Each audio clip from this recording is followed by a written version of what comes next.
self-sustain. You gotta do nothing.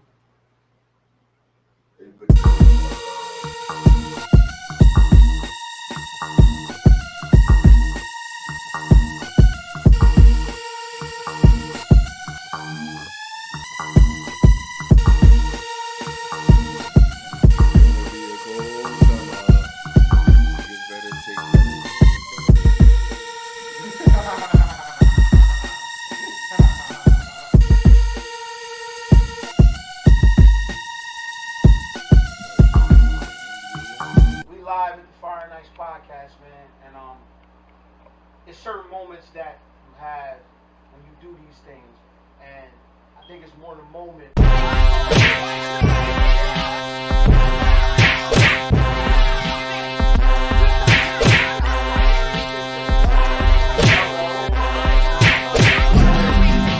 These guys came from Woodland, Delaware. Where was you from? Who's fighting right now? Who's fighting right now? Who's fighting right now? Who's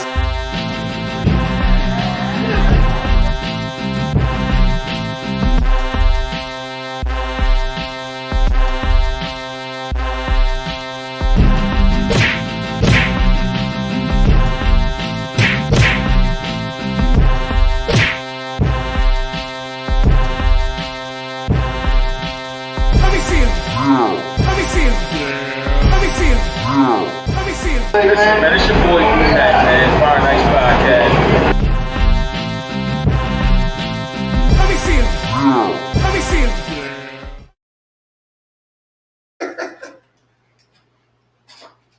Yo.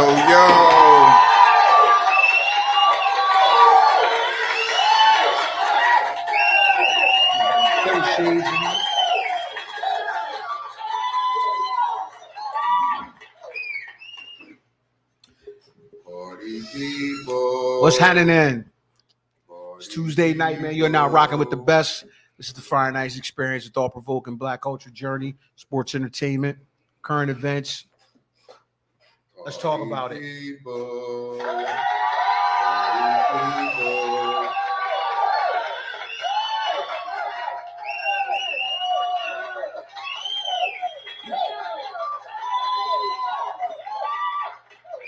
You're also kind. Thank you. Let's get into it. To my right, to your left. Half of the show's namesake, man. Fresh Fire, how you feeling today, bro? Man, well, you know, man, it's Tuesday, man, my favorite night of the week, man. As my father would always say, man, I'm feeling marvelous. You feel what I'm saying? I'm feeling marvelous, you know. But before we move any further, to all my people out in Portland, Maine, all the way out in Barcelona, Spain, and if you're jamming in Bucharest, turn your volume up and break off the knob, because I want to give you a hello and how are ya? Absolutely. To my left, your right. Second half of the show's namesake. Ghetto Baby Iceman, how you feeling, bro? Oh, man, I'm feeling all right, man. It was a rough one, but I made it through, man. Thanks to everybody that came out to the barbecue yesterday. Man, I'm doing all right, man. Got me some turkey burgers this weekend. Hey, Went to multiple barbecues this weekend and did not get turkey burgers. But I got them. That's one thing I did. I couldn't go to multiple barbecues. I was working. It's a good thing, man. It's a lot of barbecues. It happens. Made a lot of spinach though. Yeah. That's a good thing. It's a good thing, But man. like I said, we had a little barbecue. Out the way. Nice turn out and shit. You know what I'm saying? What was on your plate, bro? For Monday. Tell me your plate. What was on your plate? Oh man, I ain't even really eat. I was always on the grill and shit. But I tell you what I did have this weekend. I had some vegetarian beans with the turkey meat in it. Man, That blew was my hitting. socks off. Can I ask you a question? Yes, sir. So that's fake vegetables? Vegetarian beans? Yeah. It just means it's not made in pork. It don't have the neck bone in it. So regular beans. Regular beans Yeah, is no pork. bean. Okay, yeah, beans Nah, no when you pork. said vegetarian, I'm like, damn, what they making fake No, beans and vegetables and No. shit? Like beans is the beans. Yeah, You. the broccoli, mother. Need my legumes. Yeah, I mean, tomato. They got organic tomatoes. No. It just, it just means it's more and more of a controlled environment. That's all. But yeah, that was the turkey meat and the beans, man. That was different, man. That was different. I was feeling that. Anything good happened over the weekend, bro? Oh man, well man, it was the Memorial Day holiday weekend, man. First, I want to just give a heartfelt condolence to all the veterans who gave all the ultimate sacrifice, because that's what that was all about. The Memorial Day weekend. Shout out my father. He was definitely a veteran. He got the Agent Orange to prove it. But other than that, man, we kicked it out, man. We kicked it out. We kicked it out, man. A couple different places. Yeah, man. Them fucking. Gooks. Exactly. The Gooks. The Gooks. Shout out Big Tone. Yeah, definitely a veteran there. I remember my dad when he used to tell me to go to bed, he'd say, DD Mile. The fuck? DD Mile. Fuck that means time for you to get your ass in bed. DD Mile. Okay. Vietnamese for get the fuck out of here.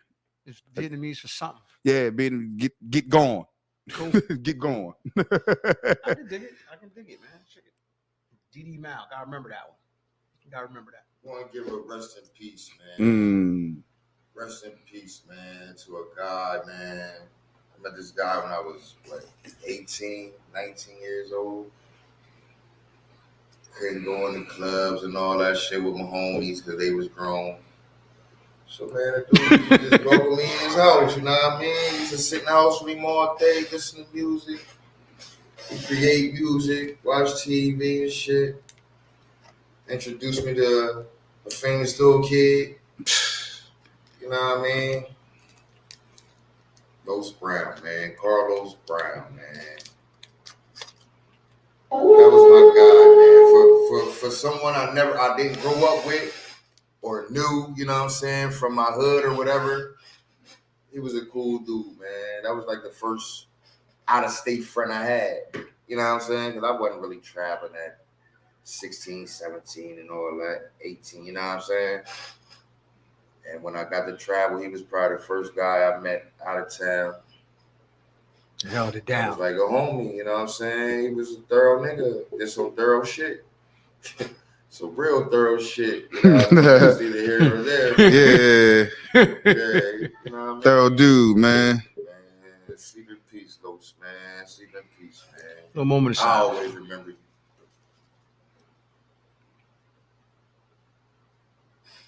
Shout out to the bomb shelter, man. Bomb shelter. If you know, you know. Shout out to Dervis Wreck, man. Shout out to Jerv. Shout out to J. Cole, man. Shout out to the Bomb therapist. Shelter, man. Shout out to the bomb shelter, man. Yeah, Fairville's finest, man. It's fucked up he had to go like that, man. But Yeah. hey, That's sort of kind of what's got your boy on fire, man. That's, just to dovetail and piggyback on the situation that we just broached, man. Our good brother, man, Carlos Brown, man. I can honestly say, man, I've never been physically in his presence, but I've spoken to the man on, through text, phone calls, emails, FaceTimes, the book, the gram. We became very, very, very, very close. You know what I'm saying? Just somebody, because we had the same likes, just like, because good brother put me on to him. You know what I'm saying? He put me on to him. So that's what's got fresh fucked up, man. Come on, man. Can we lay down the fucking guns, man? Please, man. Lay down the guns, man. Because the shit fucked me up, man. I was at work. You know what I'm saying? The good brother sends me the article. And I just happened to, to hit quick hit it. And I didn't read it. But, I shot it back. I'm like, yo, do you know, bro? He's like, nah, but that's the bro that, that killed Los. I'm like, what? What the fuck what you just say? And We all know Los is a good brother, man. You know, everybody has their walk in life. He had his walk in life, man. But as we know, man, there's so many people in this walk of life, man, just do not deserve the ultimate demise. You feel what I'm saying? Like I know whatever the fuck they was beefing over, whatever they was arguing over, whatever it was, man, it wasn't that serious where it had to become gunplay and all that kind of shit. And people just don't understand the finality of death when they use guns.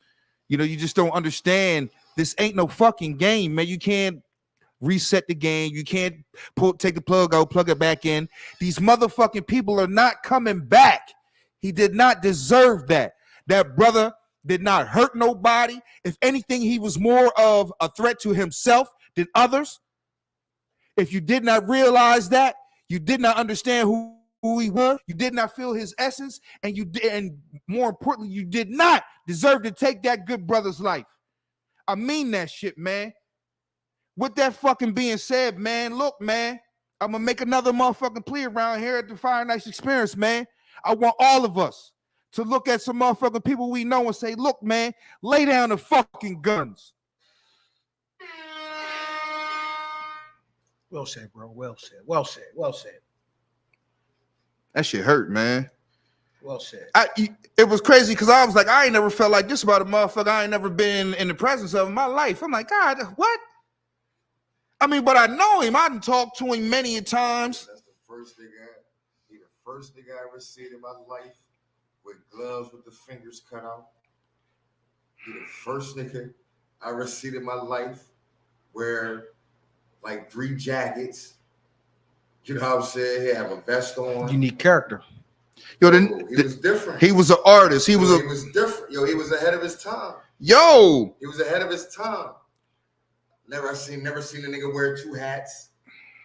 You know what I'm saying? He'd have a fucking skull cap on with the ballies on that joint, with like a fedora on top of that, with the gloves with the fingers cut out. Yeah, he was a fucking artist, man. Yo, one of my favorite. He's an artist, man. I knew he was different. When I used to chill up there, and the nigga used to just sit around with a fucking dictaphone and record shit. Shit pop up in his head. Like, yo, this nigga different. Yeah. Kind of weird at the time, you know what I'm saying? That was like I ain't gonna say a culture shift, but it was like something different. I'm like, yo, this nigga weird as shit, you know what I'm saying? But since I was in the music and all that, it was cool, you know what I mean? Like, yeah, that shit weird, you know what I mean? But hey, man. He still got one of my favorite songs to this day. I always fuck with him about it when I talk to him. And you know it, Boston Tea Party, man. Yo, I love that fucking song. Yo, I was like, yo, ho, man. Bro, I can't remember where I was. Maybe I was in college or maybe I was at home. But bro was like, yo, I want you to hear something. Dun, dun, dun, dun, dun, dun, dun, dun, dun. I was like, yo, the motherfucker, when I think about Los Brown, when I think about the bomb shelter and Los Brown, I actually equate them to like Jay Dilla and what they was doing. For real. I truly put him as a very, very, very a very, very, very undiscovered Jay Dilla. Man, they had some shit, man. I used to fuck when he was like, yo, he said, I gotta find that for you, man. That's been some years ago. I'm like, yeah, but that's my shit. Boston Tea Party. He was like, yo, you been down. That shit back out though. Nervous Wreck, he putting all that shit back out. Good, put it all the fuck back out. You know what I'm saying? He trying like, man, we found legends in North Carolina. Yeah. And now North Carolina, because North Carolina hitting them. Yeah. Out there, so the white boy, like, she trying to capitalize too. You know what I mean? But it's messed up that his partner. You know what I'm saying? You ever tell the people who the young stud used to be in there? Okay, the young stud, man, was J. Cole. 10, 11 years old, man. Used to be in a bomb shelter, sitting around rapping. Just like he do now. Real lyrical. You know what I'm saying? Intricate. He was rapping like that at 10, 11 years old. The Therapist. The Therapist, y'all. The Therapist, man. Now I know I ain't never meet him. I know he was too young to be talking on the phone, but he was in there. He was in there. He was in there. If you actually look in any old well, I know it's a couple interviews and things. Yeah, just listen to his interviews and stories. He'll tell you about the bombshell. He'll tell you about his mentors. He'll tell you about his. That gave him a beat machine. Gave him the old beat machine. And this was what year? What years is this? This is 96, 97, 97, 95, 96, 97. Yeah. 97, 98. I just got out of high school, 96. It was 97, 98. That's what I Yep. said when I was 18, 19. I couldn't even get the club when y'all was coming down. Everybody couldn't get the NCO and all that shit. So I had to go right up the motherfucker, top of the motherfucker trailer park and sit with Los Brown. We'd go to the fucking bomb shelter and I'll be in there till y'all get back from the club. See y'all the next morning. Damn, Shout out man. Los Brown, man. Shout out Los Brown, Shout out man. Los Brown. So, listen. On a more positive note, let's transition into some more lighthearted stuff. You know what I mean?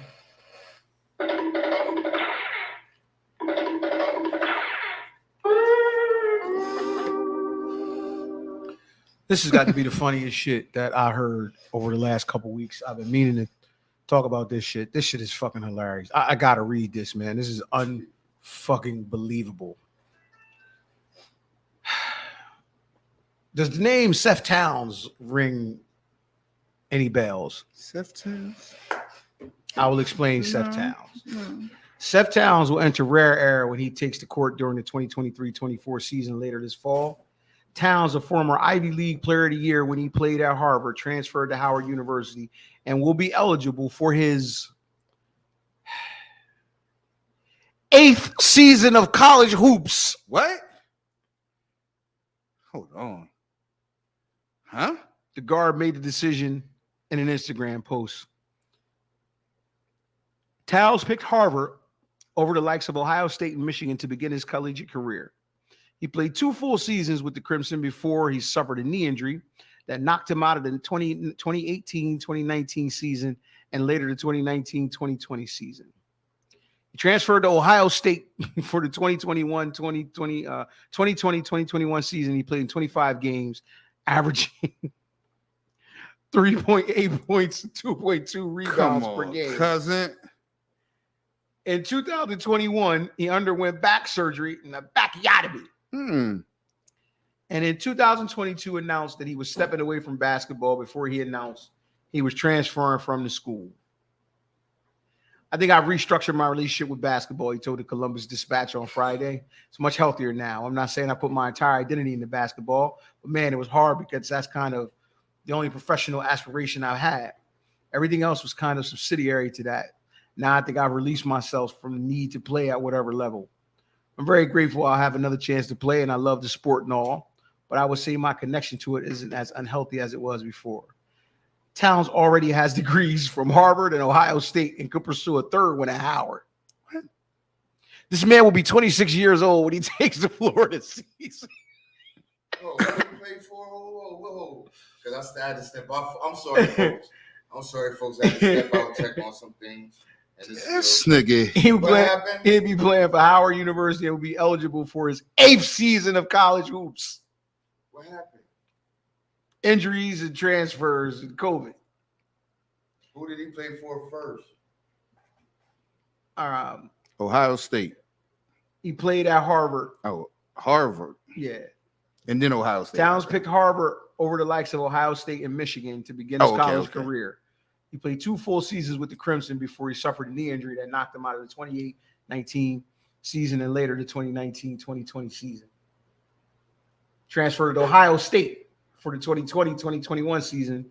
Played in 25 games, averaging 3.8 points and 2.2 boards. A whole 3-point. In 2021, he underwent back surgery. In 2022, announced he was stepping away from basketball.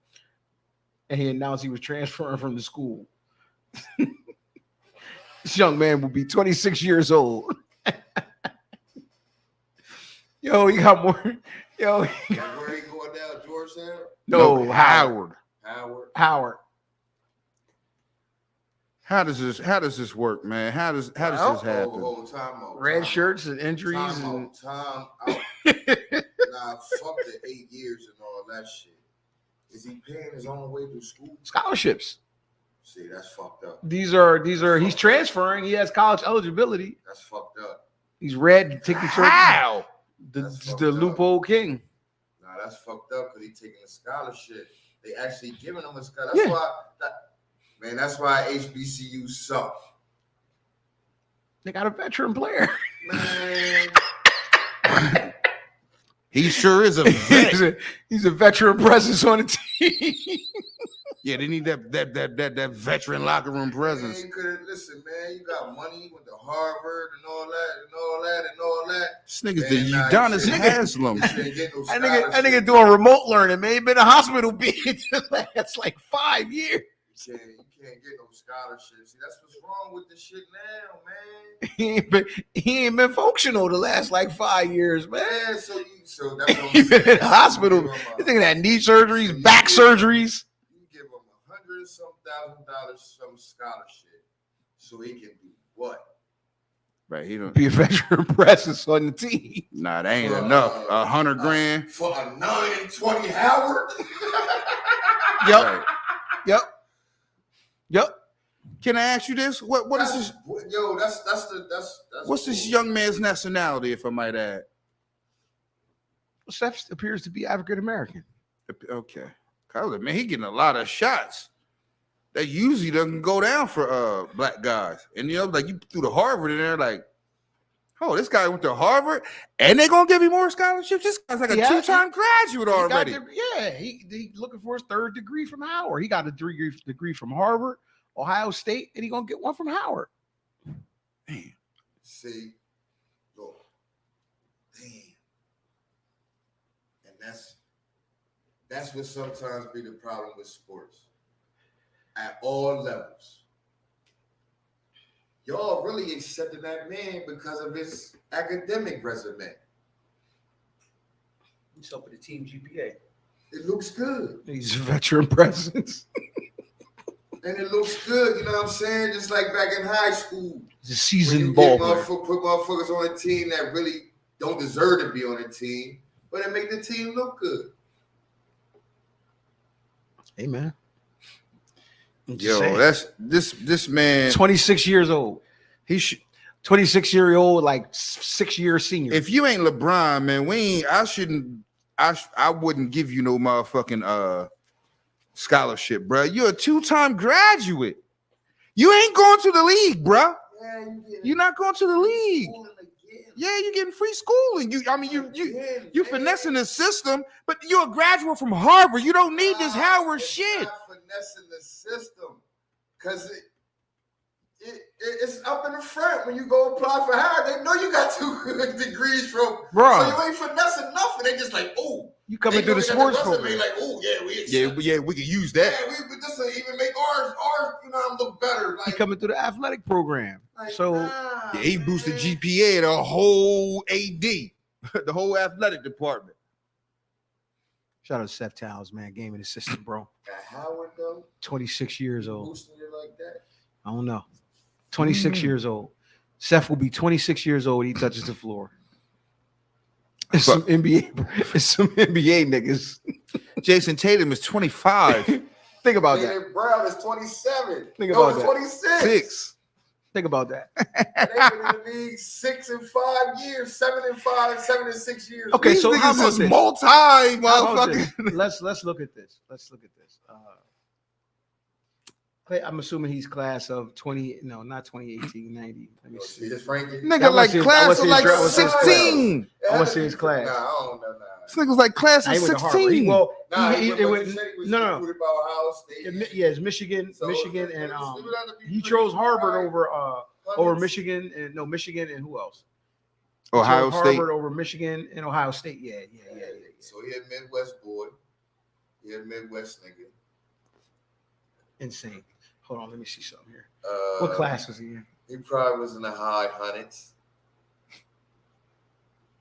3-star. Probably was the smartest nigga. He got a scholarship to Harvard. That's how you get. Yo, that can get you in the contract. Yo, I learned Okay, that. I got y'all. Remember I was telling you how they do it with like college sports. It's tiers. Mm-hmm. They might got like 6 scholarships for niggas with grade point average 4.0 and better, and then they get lower. The scholarships get lower by, you know what I'm saying? That's why some of them kids that want to, end up at the Memphises and the, you know what I mean? Because So he was a so many 4-star. scholarships, you know what I mean? Mm-hmm. He was a 4-star, class of Then they 2015. get low. It might be 4 for niggas with 3.0 to 3.5. Then it 2 scholarships for them borderline. I feel what you're saying, yeah. Then that nigga that need help, but he got a 2.5. But We got really good. right. We got that for you. We got that for you. Right. We got that for you, Chief. We need to field a team, so we got that for you, Chief. God, Tommy Amaker was the coach at Harvard when he committed. I can believe that. Tommy said, "Nah, this nigga is smart. He can ball. You coming to Howard?" No. He was a coach at Harvard when he started, Mm-hmm. and that's 2016. So who the class of 2016? Oh shit! I remember them niggas. That's Harry Giles and Seventh Woods and that was a weak class. Yeah, it Dennis was. Smith Jr. They all got hurt. It was a lot of motherfucking potential. They all got hurt. Giles got hurt. Dennis Smith Jr. got hurt. Seven Woods ain't make it. Yeah. I remember we went to a tournament that we go watch Phil and them, and that nigga was there dumping it all over these. Oh, niggas. let me see something. I said, that nigga in the 7th grade? Somebody check his birth certificate. Check his birth certificate, y'all. All motherfucker missing shot and go far. Kadoom, That was Bam and them. Bam was class Yeah, of you remember we 2016. went down there when you was Yeah, down Bam on was class of Walmart, nigga? 20. Bam who? When Beat Nuts kidnapped me. Okay. I had to buy all these motherfucking gifts. I think you was at my house All right. So here when we I go. walked in with all the gifts. And shit, I was going for like 3 days. He was a 4. Seth Towns was a 4-star at that time. I remember this class. Shit, my son was in this. I remember you told me about it though. I said, that oh yeah, that's Bam and them. that's Harry Giles, Josh Jackson, De'Aaron Fox, Malik Monk, Jason Tatum, Malik Monk, No, De'Aaron Fox. no, homie dude. Oh, he was a 4-star. He was probably like 60. So okay, so number 1 was Harry Giles, number 2 was Josh Jackson, number 3 was Jason Tatum, 4 was Lonzo Ball, 5 was Bam Adebayo, 6 was De'Aaron Fox, 7 was Markelle Fultz, 8 was Miles Bridges, 9 Malik Monk, 10 Frank Jackson, 11 Terrence Ferguson, 12 Jonathan Isaacs, 13 TJ Leaf, 14 Wenyen Gabriel, 15 Jared Allen, 16 Marquise Bolden, 17 Tony Bradley, 18 Amari Spellman, 19 Josh Langford, 20 Kobe Jordan. This nigga had an all-star name and it was sucked. Kobe Jordan. Mom. Come on, Mom. They tried hard. They tried hard on Come that. on, Mom. Arizona. Yeah, I remember him. Kobe Jordan. They tried. Kobe Jordan Simmons. They tried. Number What? 20. He was little though. Nah. I'm 6'4". Yeah, nah. It's the Simmons part that fucked him up. That's what it It's the was. Simmons It's part the we just Simmons didn't know. part. Yeah. 21 Kobe was Jordan Raleigh Sim- Atkins. 22 Udoka Azubuike. 23 Vincent King. 24 Sasha Kalea Jones. 25 Mustafa Haran. Played against him. 26 Bruce Brown. 27 Kyle Guy. 28 Dewan Howell. Al-Tariq Gilbert 30. Cassius Winston 31. Amir Coffey 32. So we're Ty's Battle 35. Shamari Ponce 36. 2006, 2016, right? yeah. Tony Carr. All them niggas came coming along 6 years later. Well, it's top heavy. It's top heavy. A lot Absolutely. of the niggas. Nah, once you got down there, Bruce Brown. Let me see. The niggas You're that's in the league. Yeah, that that's nigga in what the I'm saying. league. Wayne Gabriel. When They're you got down in there. the league. Who There else in was the league niggas from in the down here? league. DeAndre Hunter, Yeah, it was niggas like that. Torian Thompson. Yeah, but that's a weak draft though. That's definitely a weak draft. That's a weak draft. You got first team All NBA or 2-timer. You got Tatum. You got De'Aaron Fox in there. You got multiple All Stars. De'Aaron Fox, Bam Adebayo, Shit, Miles Bridges, first team all Miles defense. Bridges, Um, Lonzo Ball. Yo, you hear they say he might not never play again? Lonzo may not never play again. Them shoes. Them BBDs. Oh shit. Josh Jackson was the biggest flame out. Balling in Josh Jackson- Bobos, 'cause nigga. There was no injury with Josh Jackson. He just bombed fell out. off. Yeah, he just bombed out. Yo, I heard a third theory on Josh Jackson. Gangbanging. His dad was like the coach, so he got in that fast lane. So a lot of people are like, oh, okay, yeah, from what I hear, I never saw him until he got to college. But when he got to college, I was like, oh, okay, It well, was 6'8", 200 jumping jack. He was but and he was but a scared. lot of refined eyes said, But when we- he we- did a little bit of something. He It didn't go to did no work. weak college. oh no, he went flamed to out in the Kansas. league. He flamed out in the league, but they was like that Just might have flamed been a out little in the bit of league. Yeah, he just flamed out. his, That's all. you know what I'm saying? He got exposed when he got to the league. You know what I'm saying? Like he was he all that Flamed out. good and all that. And like, oh, okay, I get it. So enough of that. Just thought y'all was- 4-star, that's good though. 4-star in the 60s or 70s. Yo, this nigga like Let me see where 37. High school basketball niggas. This nigga like 37, man. Oh no, my bad. He was 98. Man, that's good. He was 6'7", 200. Man, 98th. That's good. Jared Harper ended up being tough going to Auburn. Who after him? Name a couple niggas after him. Bryce Aiken ended up playing at Harvard. Nah, I just want to hear see if somebody in the Jacoby Long, then it's 100. Nah, ain't nobody in the league.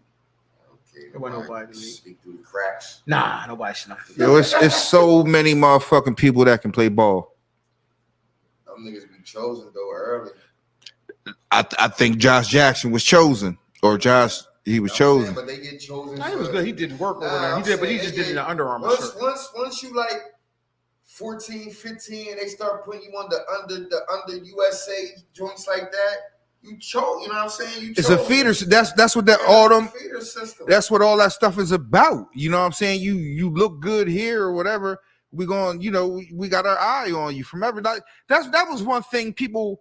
I was like, yo, man, you can go anywhere and play ball. If you can play, motherfucker gonna find you.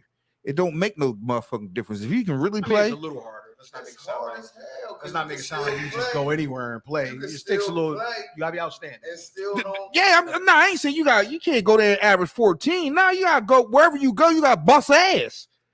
That's the underlying factor. That's the common denominator. You gotta go somewhere and bust ass. But if you can bust ass, as soon as you bust ass somewhere and your name started rolling, or somebody was in the crowd that who got some type of flex somewhere, you on the list now. You feel what I'm saying? So you're like, oh shit, yeah, this guy right here, you in the thing now. So once your name started rolling, all that, you in the thing. Like, oh no, he bust ass at the ABCD. You feel what I'm saying? That's what it is. That's what the feeder system is.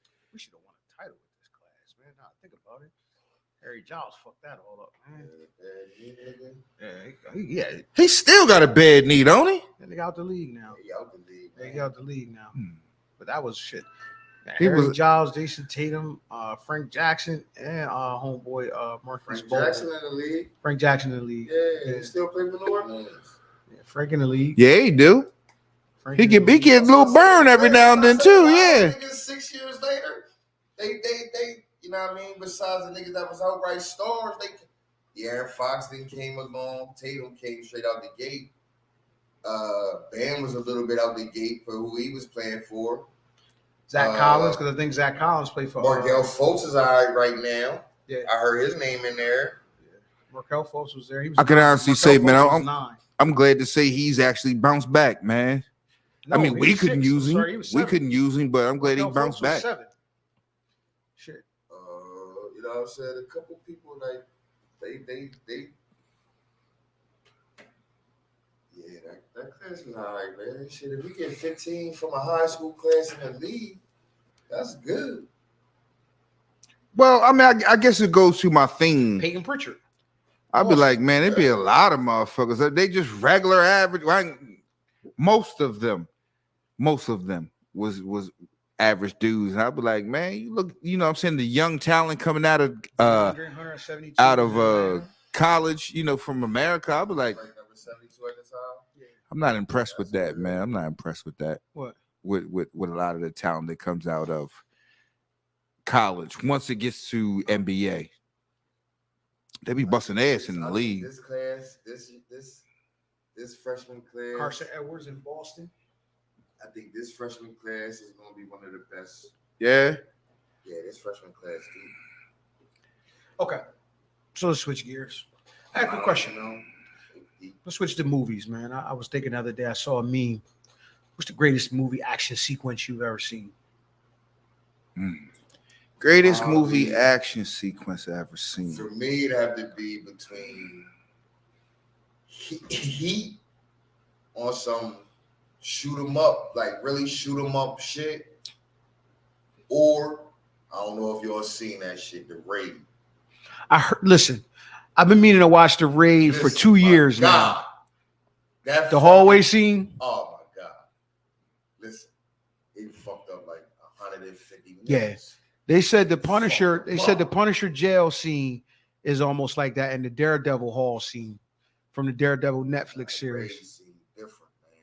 Listen, though, that shit. You guys see the Daredevil net that the fight scene in the hallway. Oh man, that shit was crazy. That and the Batman warehouse scene. The Pulp Fiction scene with the Crazy Eights. Yeah, that was tough. That long ass scene, that was crazy. What scene in Pulp Fiction? I'm sorry. Yeah, no, Kill Bill. I'm tripping. Oh, Kill okay, Bill okay. with the Crazy Eights. Okay. They changed the lighting and shit, and she did the whole breakdance move and cut their legs off and shit. And then they went to the white screen. That shit was crazy. I know what I loved when I was young and I seen it. I was like, yo, this nigga killed a lot of motherfuckers. What? Who on it? Come on. And I was like, That was tough. I'm saying not Belly, but I'm saying the I know you're talking original about Scarface. I was like, yo. I'm gonna tell you what I like better than that. The Professional. The Professional. The scene where he almost got away. Scene where he almost got away. Yo, you know what? You know what action scene I like? Because the bad guy got away. 7. He was fucking Brad Pitt up. Man, I could have killed you. White Man Can't Jump yet? Nah, I did not. I haven't. I did not. They trashed it last week when we said no. What's the name? No, I'm sorry. They gave good reviews. Yeah, they said they gave good reviews. It's a standalone movie. It ain't no remake. They gave it good reviews. It ain't no remake. Probably like the premises is like a remake, but it ain't like no remake and all that. Yeah, they said it's that shit funny. It says pretty good. That shit funny. Says pretty good. You know what I did watch that they talked about? I did watch The Mother. Good shit, Jennifer Lopez. Good shit. Yo, that White Man Can't Jump though. Go check that shit out. I'm gonna check it out. That shit. Say, this nigga, spoiler. Yo, these motherfuckers is balling, nigga. They on the court. Watch the fucking season finale. Like, man, yo, y'all can't tell me this nigga don't look like Malcolm X. They said it's heavy on the black white jokes. Keep pushing this shit out. That nigga play. Man, bust these niggas ass, right? It says heavy on the black and white jokes though. Real heavy. So he stole a nigga. They get the argument. He stole a nigga. Not Jack Harlow, the black nigga. He stole a nigga. Little murder. Okay. Stole a little murder. You know what I mean? Man, why does the bitch jump up off she jumped right up off the motherfucking bench, nigga. As soon as he hit the ground, boom, she hopped up. She said, oh no, I'm out of here. This nigga got a flamethrower. Motherfuckers like, what? He got a flamethrower. Nigga say, yeah, nigga, a flamethrower. Man, this nigga pulled out a motherfucking flamethrower. Shit. I'm gonna get a flamethrower. Well, then again, a man had a rocket launcher, man. Rondo number 9. Listen, dog, that shit is funny. Yeah, it's written by King and Burrs, the blackish nigga. So it got all them innuendos and all that shit. It's funny. So he wrote that shit. That's what I like King and Burrs. Yeah, I fuck with him. I fuck with him. That's what make it funny. I'm still waiting for his show. Jack I'm waiting for the Harlow, second season of his John. Jack What is it, Harlow Black played as fuck? the role. Yeah. He played the role. He was funny as shit. Yeah, I'm still waiting. He was funny as shit. I'm still waiting for season 2. Jack Harlow, I seen him in another fucking movie. Man, he like in Transformers or some shit. Jack Harlow is in some shit. Yo, he was funny in White Man Can't Jump, nigga. Watch the season. Say less, black man. He said, man, you need to start trash talking more, man. There's so much, there's so many things you can say that I can't say. He's like, what? Like what, nigga? He like, what? Tell me. Let me know. Nah, I'm good on that. Maybe you'll figure that out when you go home. I'm good on that. Shit was great. He said, man, there's so much material you can touch that I can't even touch. He's like, what? What material? Moving right along. Right along. That shit funny though. Yeah, that shit is on movie though, man. What else I see, man? I just watched. I did just watch something new too, man. What the fuck was it? Shout out to the season finale of Power. I didn't watch that yet. It's explosive. Very explosive. I heard, nigga. I Very heard. explosive. It's a hell of a cliffhanger. Somebody got killed. No, but it's very explosive. Like it's everything off the board now. You know what I mean? All the gloves is off now. It's It's season like, 4, right? Of Power. It's season 4, I think right? it's season 4. Huh? I think it's season 4. Yeah, season 4. Oh, the gloves is off though. Yeah. All the gloves is off now because it's Tommy Shigray, come on. yeah. Tommy Shigray, come on. His Remember that name, Tommy.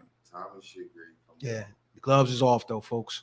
All So, bets is off boy. now. All bets is off. It's Okay, tough. I gotta go watch that shit. You seen episode 9, the one before it? No. Oh, you I see. stacked them up. Okay. I stacked them up. All right, well, you're in So for a treat then, because you it's ain't fall it's back. it's fast. It moved fast You though. ain't fall back, yeah, man. Yeah, the writing in these last like 3 or 4 episodes is pretty good. It's pretty good. So shout out to Ghost. Another thing, that Jesus, shit for now. beef. That shit beef was good. I didn't see that. That shit I heard. That shit was good. That shit was good. I watch that shit. I watch beef. I want to see that shit. My brother-in-law was telling me about the platform. It's a jail I seen it. with Where the come food in. drop down. He Yeah. said that shit What's is the name? insane. The concept. Gordon Ramsay. His new show. They got the food, the top chefs at the top, Mhm. and then the thing go down. They take all of what they need to cook, and they go all the way down. And you'll see who make the best meal. I was like, yo, he took the platform. That shit Yeah, crazy. so that shit's crazy. I gotta watch that, man. It's a jail. I got that in my till watch, Yeah, it's a joint. jail where they got the Yeah. food and shit. And they got a certain amount of time, and Yeah, then shit then it be dropped packed. out to the next level. Dropped to But the next level. prison flips. So you might have been on the bottom at one point, but the prison flips. So now you on the top. Yeah. So once he said one time the motherfucker Niggas was be like, shitting on yeah, the food. nigga said he ate the food Pissed and on then the food. nigga pissed on the food and let it go drop down. And yeah, Shay said that shit's So the insane. next motherfucker do all the food be fucked up. And then fuck y'all. All right, wait till I get Wait till down there and everything. right. Wait till I get my Fuck turn. y'all. Yeah, right. Wait till I get my turn. That shit be crazy. It's like 90-some floors. That shit crazy. I heard. Yo, it's like I gotta watch it. 90-some floors, The dog. platform. Yo, that shit Mm. crazy. It's a platform, right? Yeah, I watched Yeah. that shit. Yeah, I gotta watch that shit. show, man. I watched that shit. Yeah, it's that shit been out for a minute. Yeah, It's been out for a minute. I just haven't got a chance to watch it, but I'm gonna check it out. He told me another month. He said about the motherfucker. He slow grinded the one bull to death or something. Like I don't want to give it away. I don't want to give this shit away, but that shit is crazy. I got a couple things saved in my joint. I gotta watch. I watched the whole Wu shit. So we got I gotta find some time for we got that, them man. purple joints, man. I gotta find some time for the Purple woo. joints, yo. Yeah, I gotta find some time for the woo. Got them purple joints, man. Purple tops, Purple kid. tops, man. You gotta get them purple tops, man. Coach. So listen, moving on, man.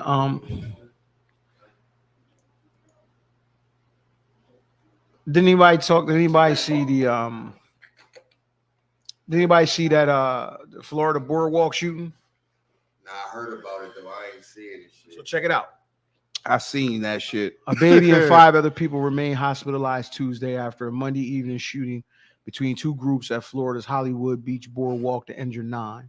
Authorities on Tuesday confirmed to USA Today that 3 adults injured in the shooting have been treated and released, and that 6 people remain in stable condition at a Memorial Regional Hospital and Joe DiMaggio's Children's Hospital. That People Joe say did. they are holding multiple persons in custody after the shootout, but have not provided any public updates as of 4 p.m. Tuesday. The gunfire erupted Monday shortly before 7 p.m. and injured 6 adults and 3 children, authorities said. In a statement Tuesday morning, Hollywood Mayor Josh Levy Thank first responders for their work. Hollywood police have dozens of officers assigned to the beach on busy holiday weekends, and that allowed for the immediate response that resulted in multiple persons detained for this incident. Levy said in a statement posted to Facebook. Thoughts, man. Like you said, man, earlier, put the goddamn guns down. What the fuck is this broad daylight shooting?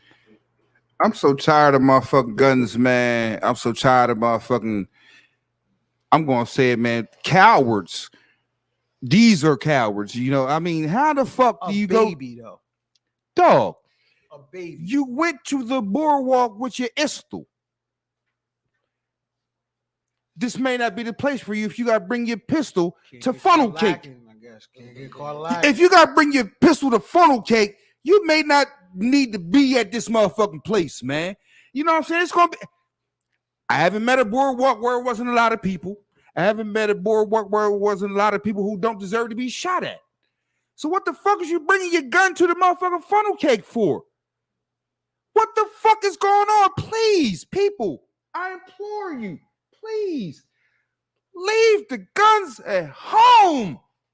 Please, man, leave that bullshit where you live. Ain't nobody getting their ass whooped, though, man. Niggas ain't taking no ass whooping, man. Those type of things ain't happening no more, man. The ass whoopings and all that kind of it's one word, it's big, two words combined into one, which I know motherfuckers is not going for these days. And when you hear World Star, motherfuckers ain't fighting no more.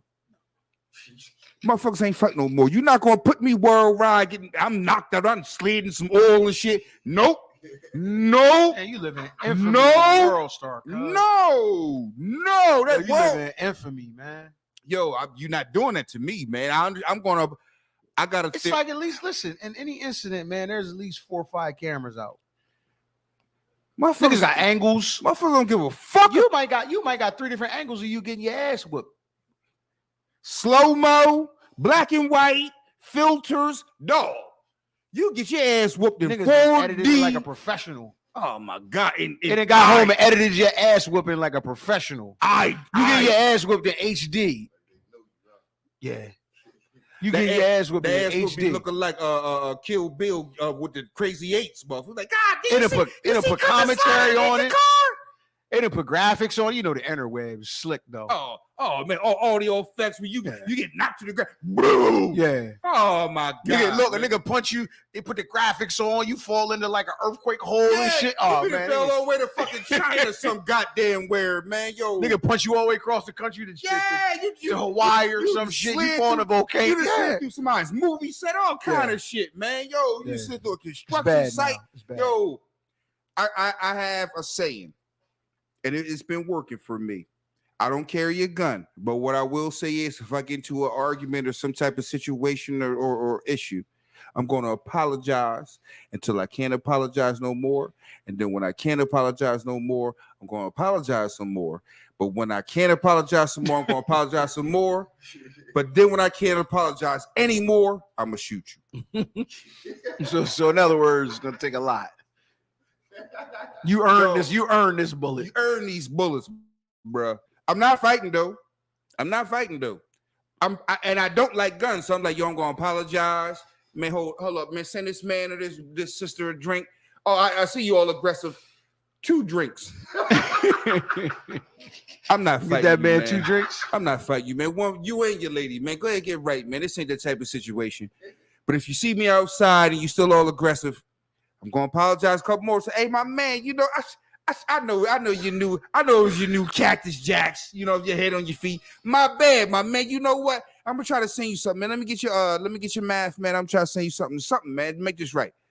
If you just keep coming, and then you touch me, I'm not fighting. I don't even know if these hands ball up no more, man. They don't even. My hamstrings even tight. You gonna break every finger and shit. This ain't gonna go well for neither one of us, motherfucker. Shit. No hard fist no more. But I'm saying like, nah. But I'm gonna overly apologize to justify when I shoot you. That's all I'm doing. I don't like guns, but I'm like, hold up, but this nigga didn't give me the thing. I'm not fighting you though. I'm not fighting you unless I just can't get to a gun. I'm not fighting you. So have y'all been following the Travis Rudolph trial? No? Okay.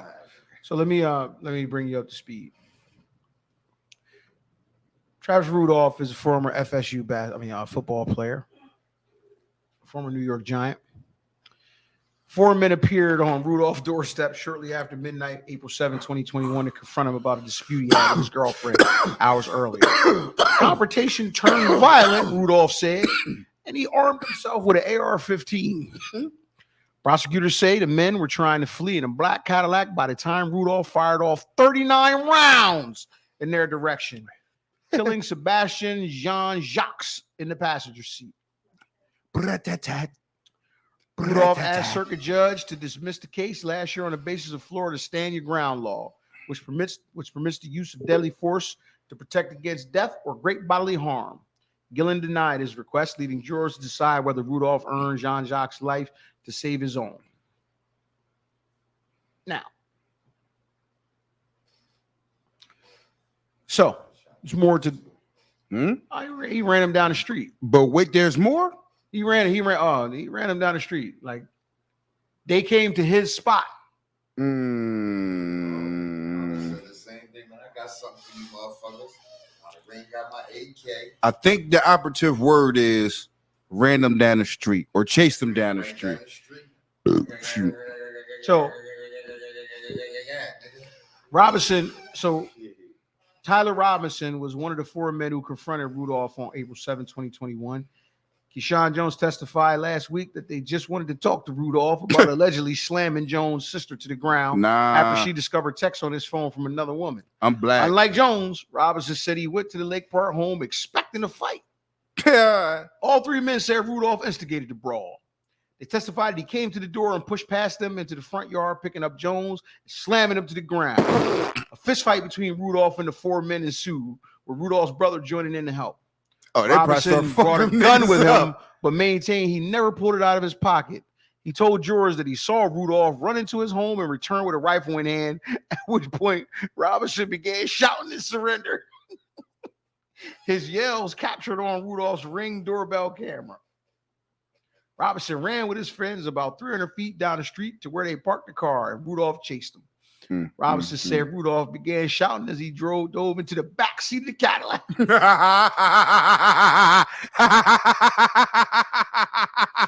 Hold on, I gotta read that again.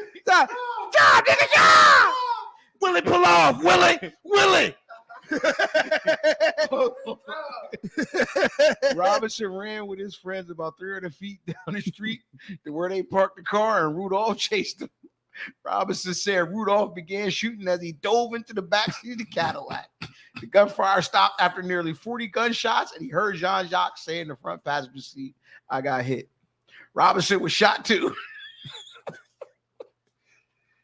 He said the silence and stillness from his friends made him think they'd all been killed. He stumbled out of the car and ran down the street. Jones speeding away without realizing he had left Robinson behind. Y'all hit! And I didn't Uber. Y'all went to that man's house and got way more than you bargained for. Rudolph's defense attorney, Mark Shiner, sparred with Robinson Friday and continued to do so Tuesday, each one nitpicking the other's phrasing and promoting exasperated interruptions from the prosecutors and judge. Shiner harped on Robinson's decision to dump his handgun after fleeing from the car. Robinson said it was because he was bleeding out and he wanted first responders to treat him for his injuries, not confuse him for a gunman. When asked why he didn't immediately tell officers about the gun, Robinson said he was preoccupied with staying alive.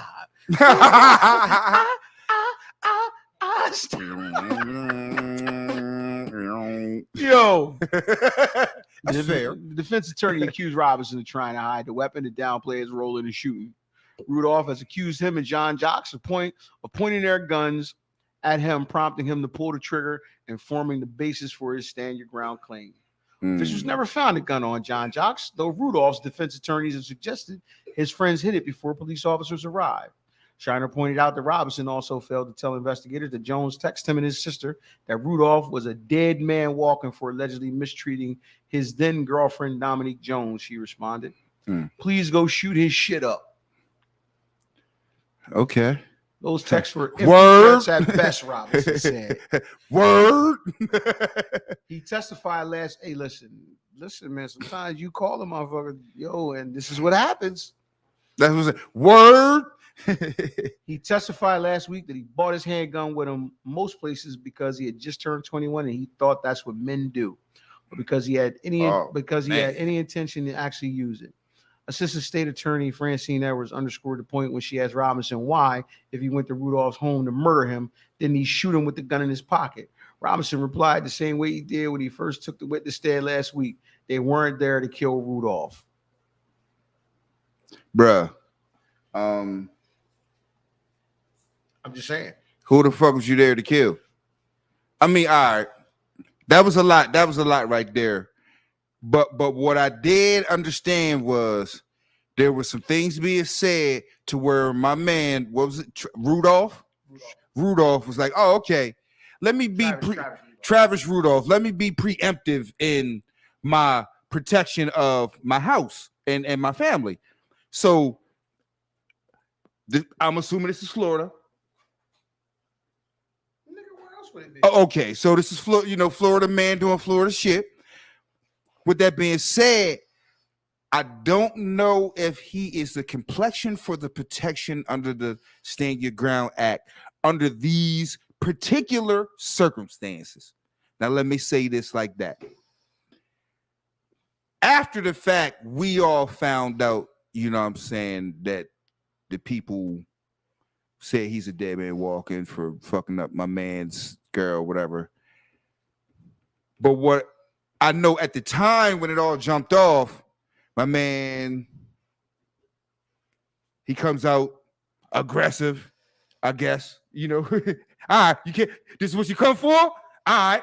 Get your spoons, nigga. You know what I'm saying? He started fucking them up, which I ain't necessarily mad at. Slammed the motherfucker. Yeah. So, all right, right there, I'm not going to say you the aggressor. I'm not going to say you the aggressor. I'm not going to say that. I'm not going to say that. Right, I'm not going to say you the aggressor. This ain't what you want. Now you move on to fucking motherfuckers up, and your brother jump in. Yeah, his brother came out there. What the fuck? Hey, so, man. so now we see a gun. We see y'all with a gun. Oh, I got a bigger gun. I got a right. really big gun. Oh, that's not a knife. That's a knife. You know what I'm saying? So the thing the thing I really think is fucked up though, man. I don't know how the Florida stand your ground gun laws pertain to black men. But how I do know it around these parts is you can't chase nobody down. Zimmerman chased Trayvon down. He's white. Hey, man. And that's Florida. Around here, that's Florida too. And they black, so he might not get the benefit of the doubt of now, mind you, I'm not saying he should or shouldn't. What I'm saying is I don't think he will get I think he should get the benefit of the doubt, but I don't think he will. That's what I'm saying. I'm like, damn, I think I think this rule may be adjudicated a little bit differently because it's black on black. So listen, from the Department of We Can't Have Shit, and I want to get y'all thoughts because it's interesting. I'm curious what you're gonna say, Ice Man, because you always go left with shit. Now, South Carolina town was blasted for using white models to promote the Juneteenth event. That's what we doing, y'all. This is what we doing. Hey man, I'm done. Hey man, don't shoot the messenger, bro. Literally, don't shoot the messenger. Organizers of the South Carolina town's Juneteenth events have issued a groveling apology for advertising the holiday, marking the emancipation of black slaves with a banner showing only a white couple.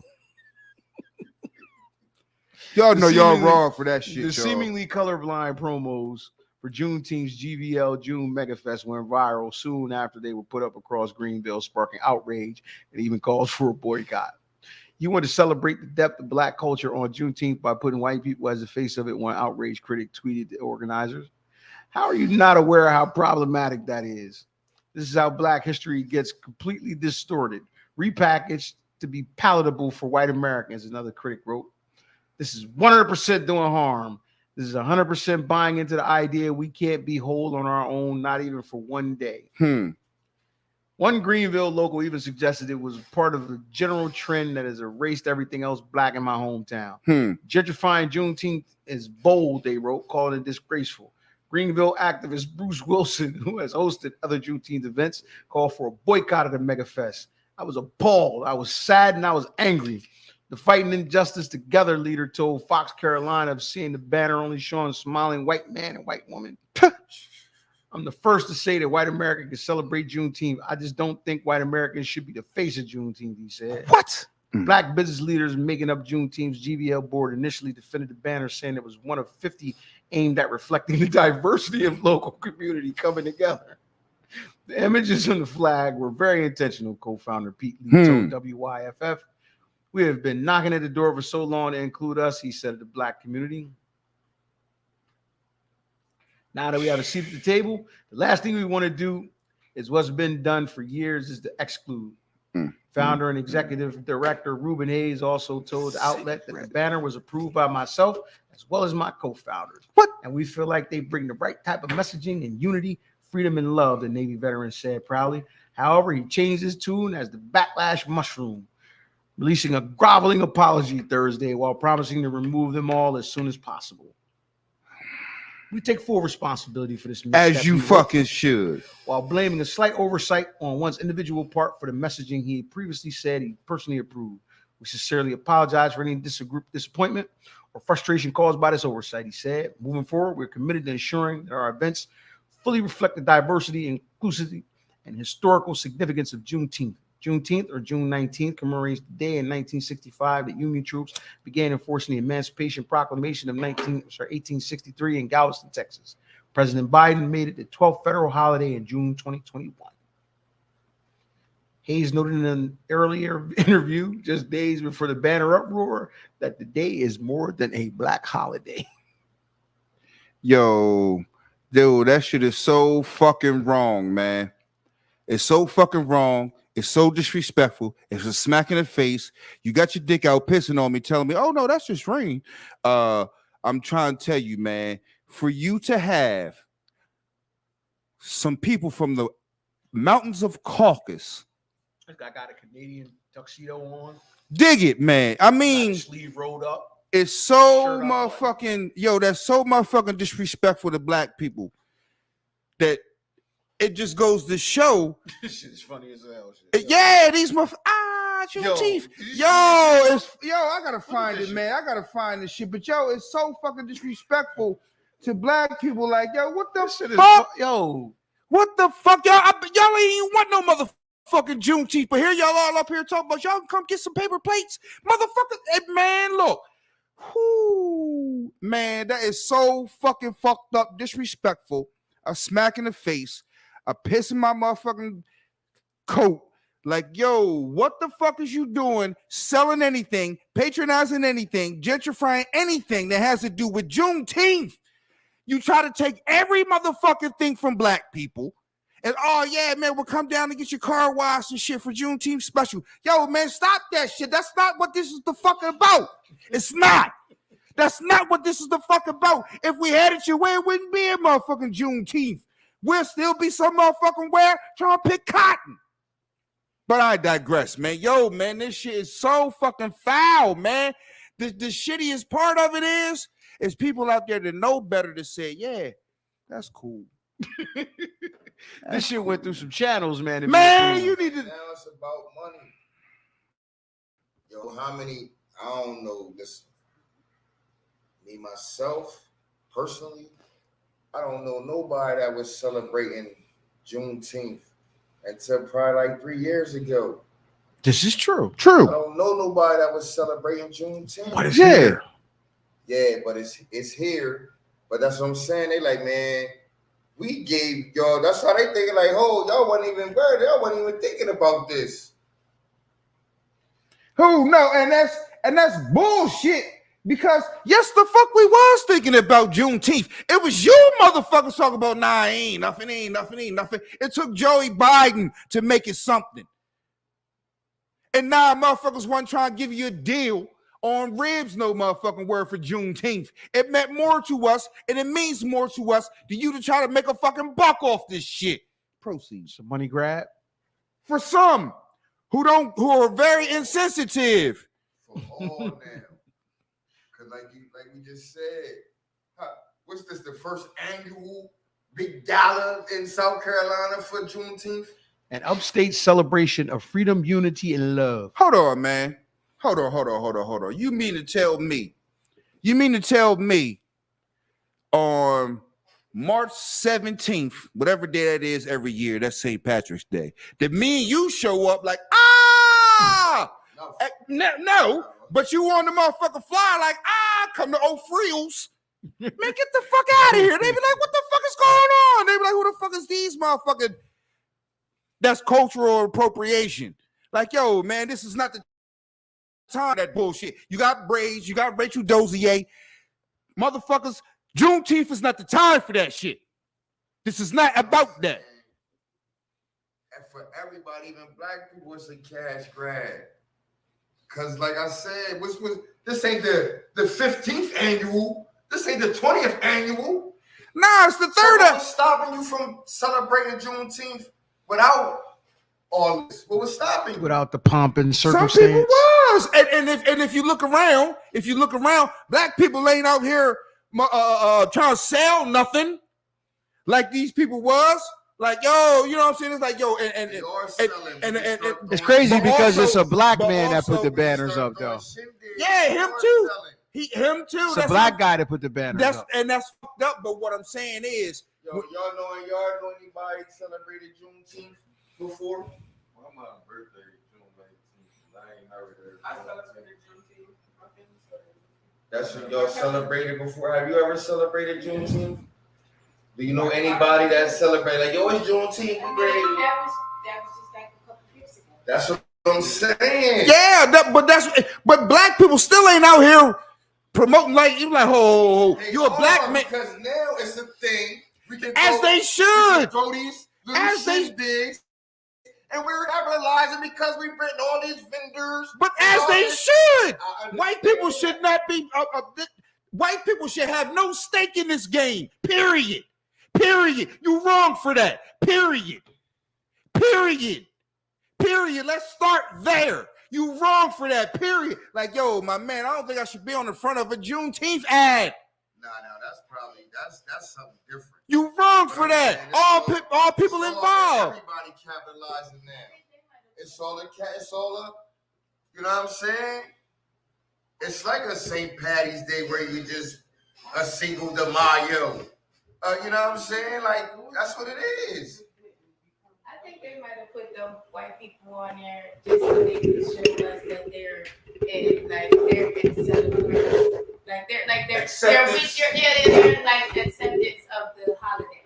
Like they show like, oh, we're with you. Like, You know, like it's like I'm saying they sympathizers and that type of thing. You know what? Catch me on 420. Catch me on Halloween. Not Juneteenth, I mean, but it's and not in Black History Month. I don't need you in the front of my Black History Month. I don't need you in the front of my Juneteenth nothing or my Kwanzaa nothing. I don't need you in front of any of that because these are not white principles. They are not white principles. They come from Africa and y'all don't fuck with them like you said. They like, but this just started. Right, you don't fuck with them. They had to fight all these motherfucking years a couple years ago. Nah, I'm just saying, like, it's a money grab for everybody, man, because motherfuckers could have been doing it. But when it got popularized and everybody started, you know what I'm saying, and then Obama was a president. But what I am saying is, though, I haven't seen. He wasn't even doing it. He Right. didn't even know about it. Nah, he knew about it. He just So didn't. why he ain't give a fuck? Because it wasn't a thing.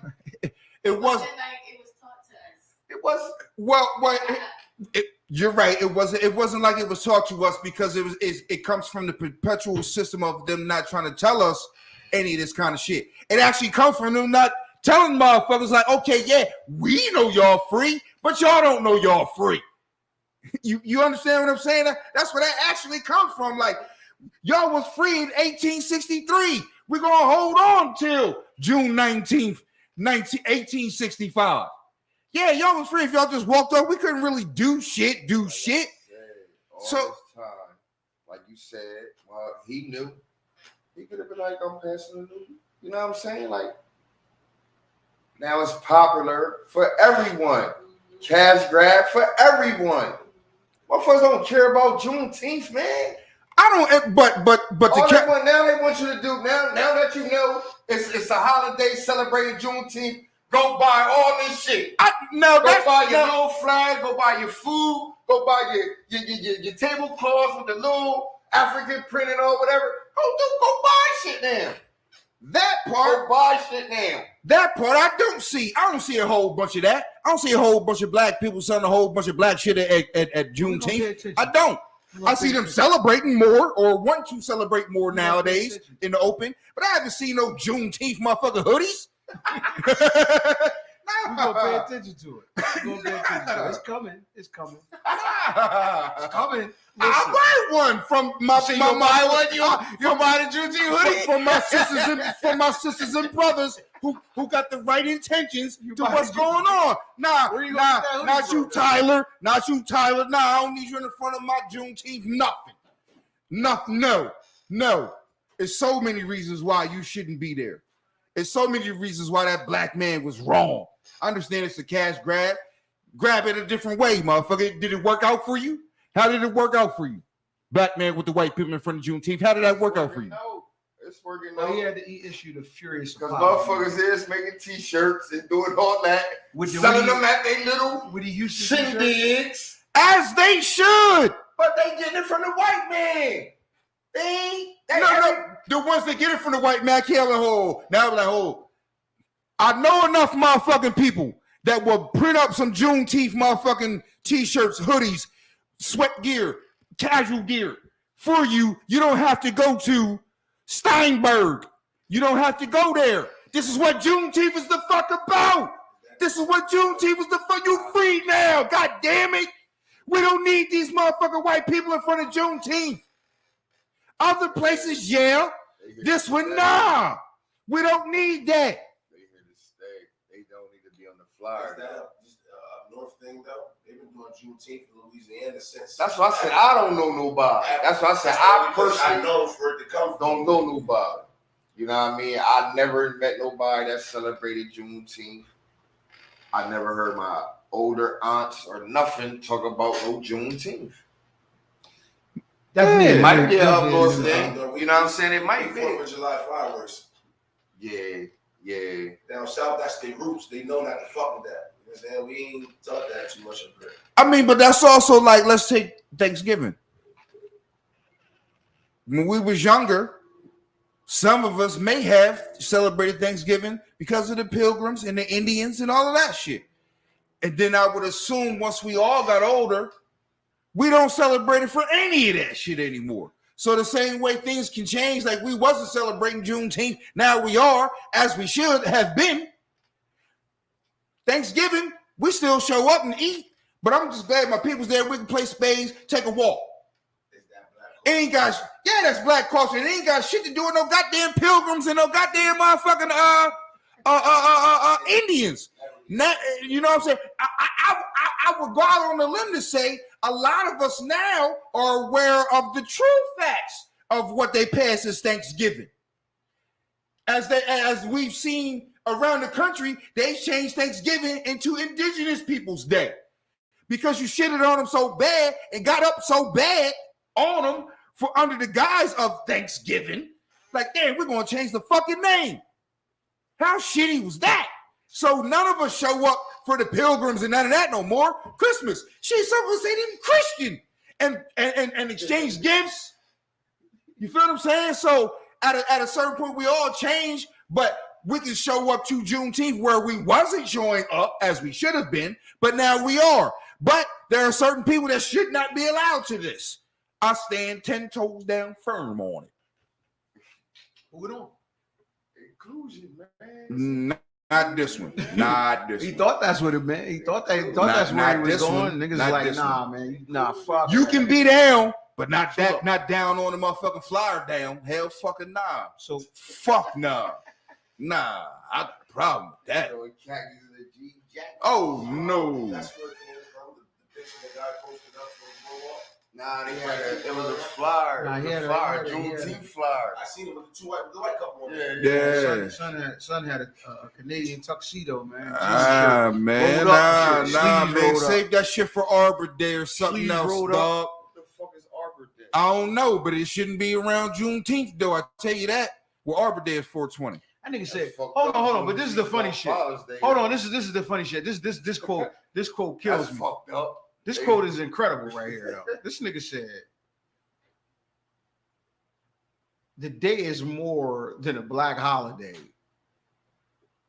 See, this is what I'm talking. No, it ain't. It is a black holiday. You didn't get free, motherfucker. We got free. What the fuck is you celebrating? I don't this get is, it. This is the dude Reuben Hayes. The Yeah, black dude. that's what I'm saying. I'm Who talking. put it together? He's black, but I'm saying like for you have to have that thought mentality to actually think This is to everything. actually think This is what you're 100%. doing is correct. Just 100%. White people. Yeah, like nigga. It's this- all about money. Yeah, he on some like I'm trying to get some money. Like yo, dog, you nah. They got the money.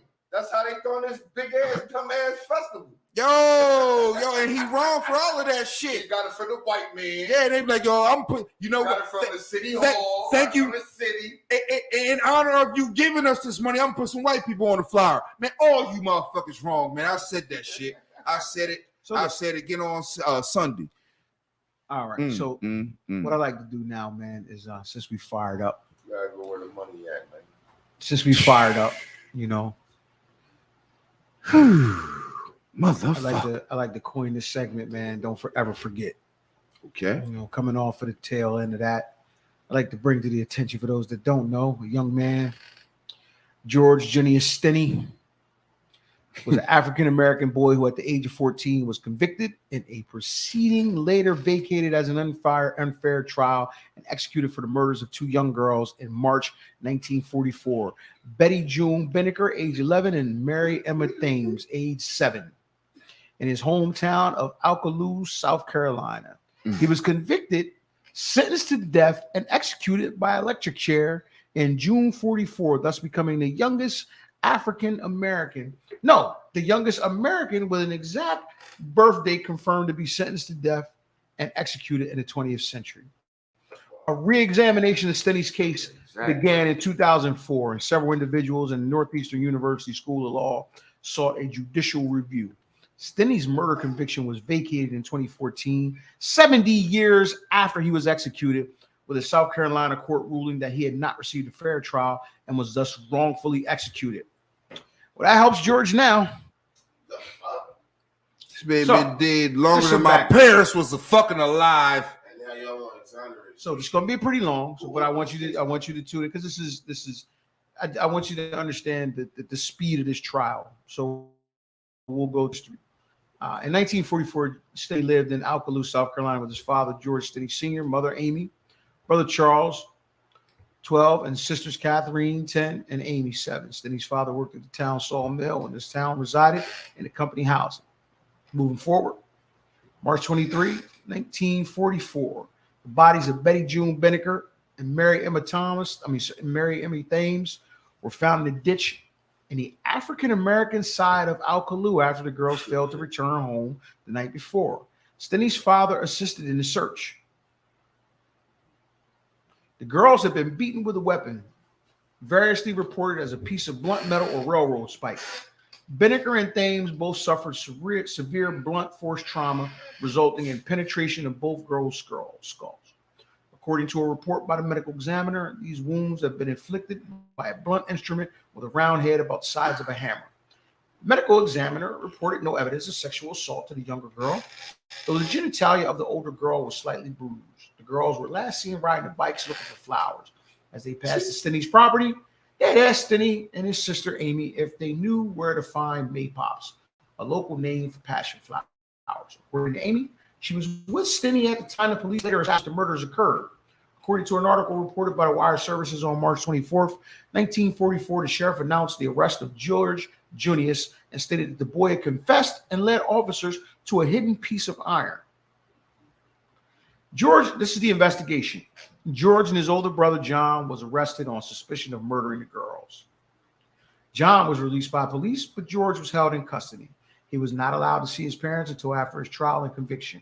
Okay. According to a handwritten statement, his arresting officer was H.S. Newman, a Clarendon County deputy who stated, "I arrested a boy by the name of George Stinney. He then made a confession and told me where to find a piece of iron about 15, where he said he put it in the ditch about 6 feet from the bicycle." In 1995, Stinney's 7th grade teacher, W.L. Hamilton, a black man, spoke in an interview with the Sumter item about George. Hamilton stated, "I remember the day he killed these children." The fuck? What? He got into a fight with a girl at school who was his neighbor. In those days, you didn't have to worry about children carrying guns and knives to school, but George carried a little knife and he scratched the child with his knife. I took him outside and we went for a little walk. I talked to him. He went back into the school in a submissive way. He begged for the child's pardon. Stinney's sister, Amy Ruffner, denied those allegations and contacted Hamilton after it was published. Amy stated, "I asked him why he would say something like that," she said. "He told me someone paid him to say it. I don't know who paid him, but his exact words was because they paid me." Hamilton died shortly after his interview was published. Following Stinney's arrest, his father was fired from his job at the local sawmill, and the Stinney family had to immediately vacate their company housing. The family feared for their safety. Stinney's parents did not see him again until before the trial. He had no support during his 81-day confinement and trial. He was detained at a jail in Columbia, 50 miles from Alcaloo, due to the risk of lynching. Stinney was questioned alone without his parents or an attorney. Now, I'm going to stop there because I want to point out the fact that, if you remember, George Stinney was 14 years old. So to move forward, he had no support during his 81-day confinement and trial. He was detained at a jail in Columbia, 50 miles from Alcaloo, which is his home, due to the risk of lynching. Stinney was questioned alone without his parents or an attorney.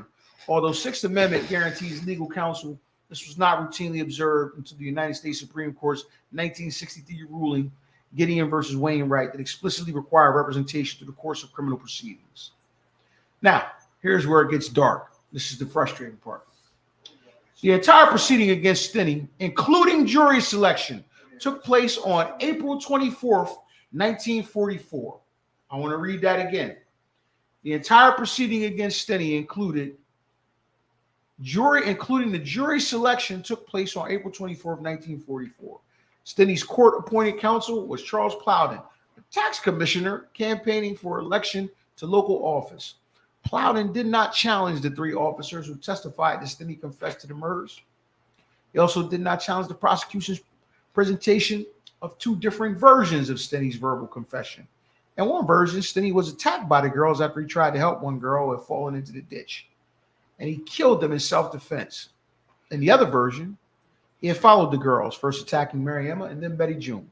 There's no written record of Stinney's confession apart from the Deputy Newman's statement.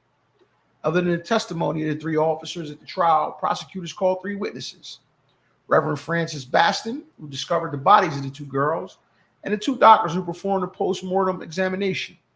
The court allowed discussion of the possibility of rape due to bruising on Binnicker's genitalia.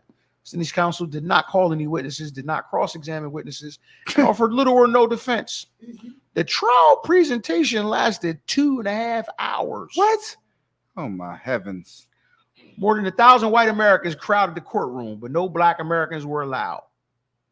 As was typical at the time, Stinney was tried before an all-white jury. In 1944, most African Americans in the South was disenfranchised and therefore not present on the rolls of those available to serve on juries. After deliberating for less than 10 minutes, the jury found Stinney guilty of murder. Judge Philip H. Stoll sentenced Stinney to death by electrocution. There is no transcript of the trial and no appeal was filed by Stinney's counsel. Stinney's family, churches, and NAACP appealed to Governor Olin D. Johnston for clemency, given the age of the boy, 14 years old. Others observed the governor to let the execution proceed, which he did. He visited George Steny in the death house 2 days before his execution on June 14th. Johnston wrote a response to one appeal for clemency stating, "I've just talked to the officer who made the arrest in this case. It may be interesting for you to know that Steny killed the smaller girl to rape the larger one. Then he killed the larger girl and raped her dead body. What? 20 minutes later, he returned and attempted to rape her again, but her body was too cold. All of this he admitted himself." Man, what? Now, Proceed. once again, between the time of Steny's arrest and his execution, his parents were allowed to see him once after the trial. When he was held in the Columbia Penitentiary under the threat of lynching, they were not allowed to see him any other time. Steny was executed on June 16th, 1944 at 7:30 a.m. Now, June 16th, 1944. I want to go back to when he was arrested. Arrested like April. Yeah. Yeah. March 23rd, bodies were found. Arrested. March 24th, 1944. Damn, man. Trial, convicted, and What killed. was they found? in They 3 were months. found March 14th. I'm sorry. They were found Killed them in 3 months. March 23rd, 1944. The bodies were found. He was arrested when? 1 day later, March 24th. That's wild. And they- The entire proceeding against Steny, including jury selection, took place April 24th. I'm up with it. Then they killed him. Steny was executed June 16th. He was prepared for execution by electric chair using a Bible as a booster seat because Steny was too small for the chair. He was then restrained by his arms, legs, and body to the chair. An officer asked George if he had any last words to say before the execution took place. He only shook his head. Executioner pulled a strap from the chair and placed it over George's mouth, causing him to break into tears. And he then placed a face mask over his face, which did not fit him as he continued sobbing. With the lethal electricity was applied, the mask covering slipped off, revealing tears streaming down Steny's face. This perception was later contested by Terry Evans, the niece of Mary Emma Thane's mother, Lula May. Terry's uncle, Clyde Barnes, witnessed the execution. Barnes told Evans' father what he saw during the execution, which was then relayed to her years later. Her father stated, he said it was just a rumor that the hood had slipped and they did not put a stack of books under him. He was buried in an unmarked grave in Crowley. 2004, reopening of the case. George Frierson, a local historian who grew up in Alco, stated, researching the case after reading a newspaper article about it. His work gained the attention of South Carolina lawyers Steve McKenzie and Matt Burgess. In addition, Ray Brown attorney James Moon and others contributed countless hours of research and review of historical documents and found witnesses and evidence to assist in exonerating Steny. This is 2004. This is literally 60 years later. Among those who aided the case were the Civil Rights and Restorative Justice Project at the Northeastern University School of Law, which filed an amicus brief with the court in 2014.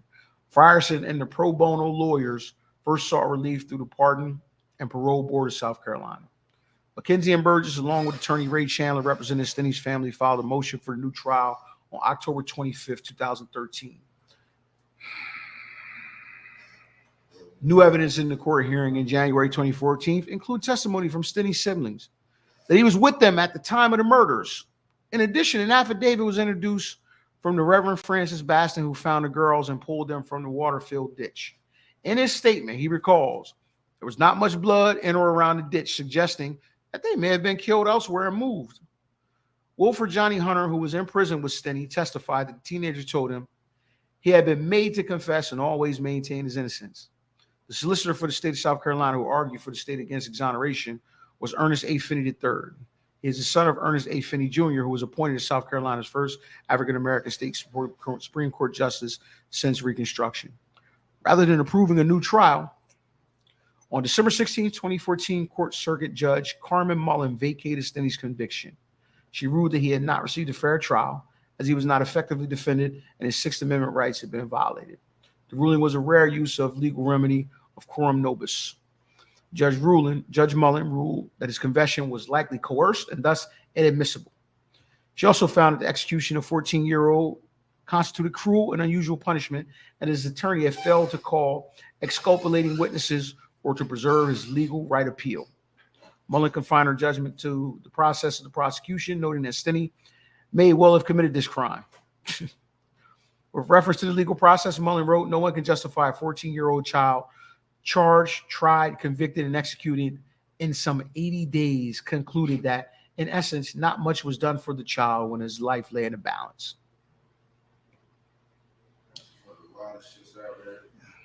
That's so fucked up to hear, man.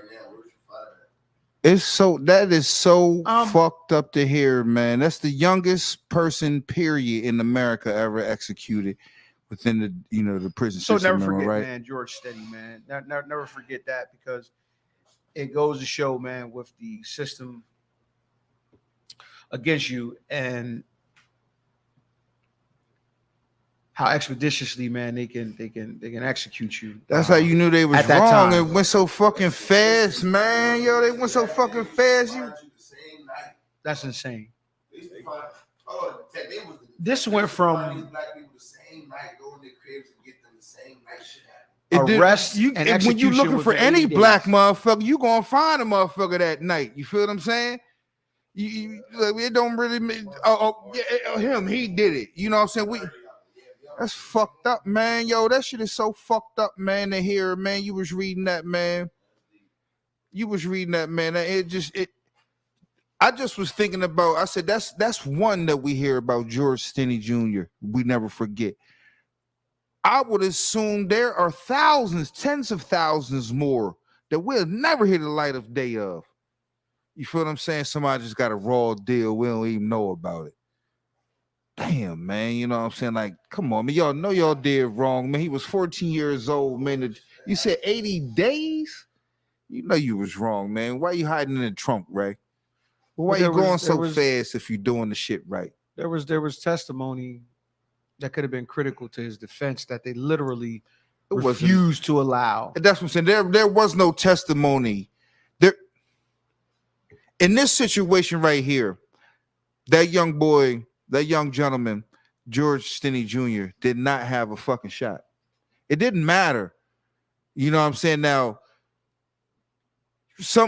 these days they have, like, when you get convicted of a murder, there's already an automatic appeal built in. He was dead before they even got to any of those stages, because you know what? They wasn't going to honor any appeals. Fuck that. We not even letting you get no appeals off. Yeah, of course. And it's so shitty, man. It's like, yo, it's fucked up. It was like, man, but he couldn't have won that at all. You know what I'm saying? That's you change the name. It's just Emmett Till. You feel what I'm saying? You just say that couldn't win at all. Couldn't win at fucking all, man. There was no win. He ain't do it. None of that shit. I don't know what the fuck you talking about. But it just so happened, you the motherfucker we picked. Central Park 5 as far as the coercion. Central Park 5. It's y'all. And it just so happens that the justice system has evolved to a place where the Central Park 5 can actually get some redemption. These motherfuckers gave this young man redemption. How can you redeem that in 80 days? 80 whole fucking days. This man probably didn't even have pubic hairs. You keep saying, man. I'm sorry. This boy, this child. That's what I'm saying. He probably didn't even have pubic hairs. I wouldn't respect it by saying man, but he wasn't even a fucking man. Yeah. It's to me, I couldn't show up. They couldn't, oh man, you his uncle or whatever. Man, get that shit out my fucking face. Get that shit out my fucking face. Nah, I'm gonna make the news tonight, man. Fuck this bullshit piece of paper. Nah, you know what I'm saying? I'm like, no, that was my cousin. We played and shit. And then you come to his house and motherfucking scoop him up, kill him 80 days. on some bogus trumped up ass murder charges or some two bullshit ass motherfucking little white girls. Nah, man, fuck you, this paper, them cameras, this whole motherfucking chambers. Fuck y'all. Fuck y'all. That's what I would say.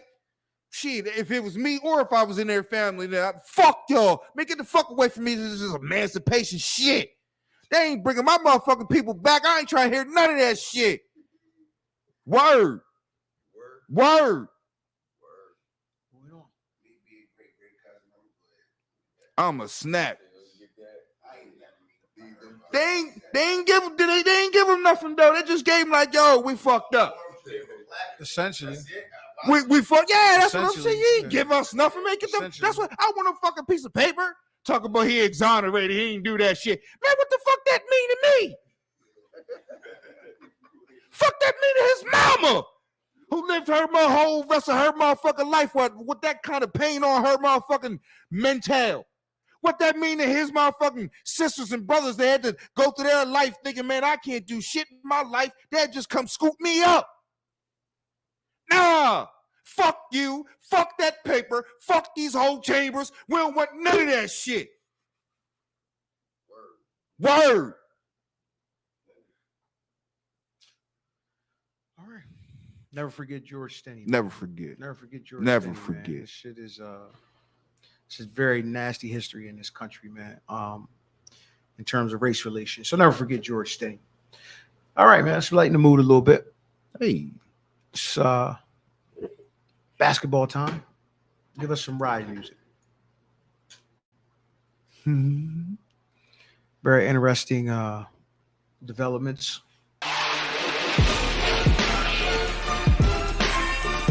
Generative and choke. Let's talk about it.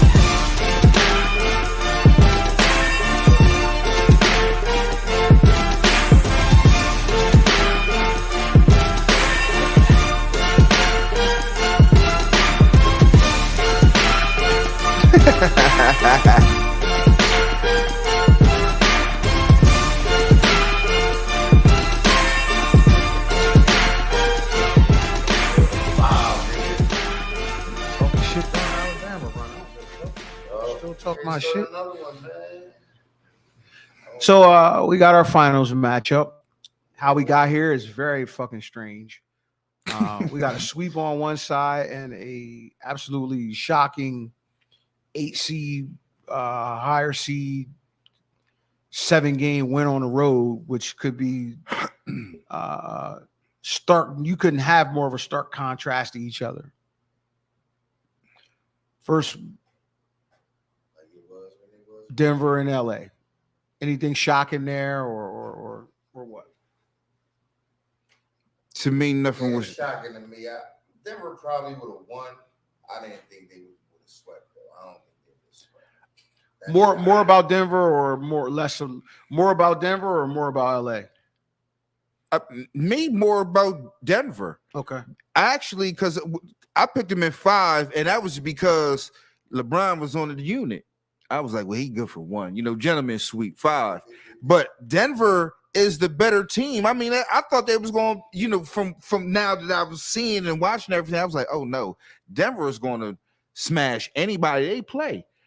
They just have been playing better than every fucking body out there. To me, bar none. Let's get to the obvious question. Where is Jokic right now? No, y'all let me know. You mean on the all-time Yeah, list? let's do it. Let's do it. I mean, I don't think Let's he do cracked. it. I don't think he cracked top 20 yet. top 20 all I time. don't think he cracked top I'm talking about 20 centers. yet. Let's keep it down to centers. Centers? Okay. Well, Let's keep it to centers. Let's keep it to centers. I think I definitely give him top 20 all time centers. right now. Just off of offensive production and accolades, I'm giving him top 20 center. Well, he might be a little further up at top 20. Top 20, yeah. That's not even a Just centers.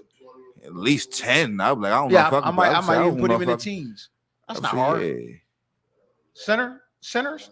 Centers, nah. Centers, He's a really dope fucking player, man. Offensively, it's a lot of niggas he outpacing. Like I don't, man. over the last 4 years, he outpacing a lot of niggas. I could put him. Well, we're not talking about now. Yeah. Right. So I mean, it's not his fault Yeah, he's playing right now. I mean, he's just doing what he's supposed to do. Yeah, he's a He's center. putting up but historic he's numbers. great. He's a fucking putting up great historic basketball numbers. player that just happens to be a center. Yeah. He's doing. I mean, He's fucking great. 2-time MVP, right? Yeah. Very well. Should have been a third. In hindsight, I mean, we'll probably look at this season and be like, "Yeah, should have gave that shit to Jokic. They should have gave it." I think he may have should have got it this year, but not last year. Okay. So I So think, he definitely, whichever 3 year, whatever oh yeah, 3 he years definitely you want to give him two, he definitely should have two. Okay. So we're not arguing I two. want to argue this year. I Okay. want to argue. I mean, even I like, man, you got let somebody else. So have who some the fun, obvious? but So who the obvious? Who the obvious ones ahead of him? Who obvious? No. Can we all agree on who ahead of him? I don't know. Let's find out. I don't know. Is Bill ahead of him? I don't Bill know. Russell. But you don't know. I just asked you. He Do said you Bill think so or Russell? no? Bill Russell's ahead of him. Yes. Yeah. Yeah. Where are you at with it? Give me No? Bill. Give me Bill. I don't know with him. I don't know. Is the Stilt ahead of him? Yes. Give me this still. It's gonna be hard for you to pass the stilt, man. Is George Mikan ahead of him? He's past George Mikan. He's past George Mikan. Past George Mikan. All right. Is he ahead of Kareem? No, not yet. No. Is he ahead of Shaq? Come on, stop it. Knock it off.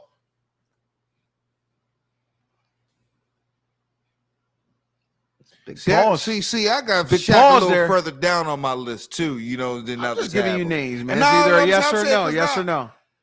That might be where my Mendoza at. You hear me? I got Olajuwon over Shaq.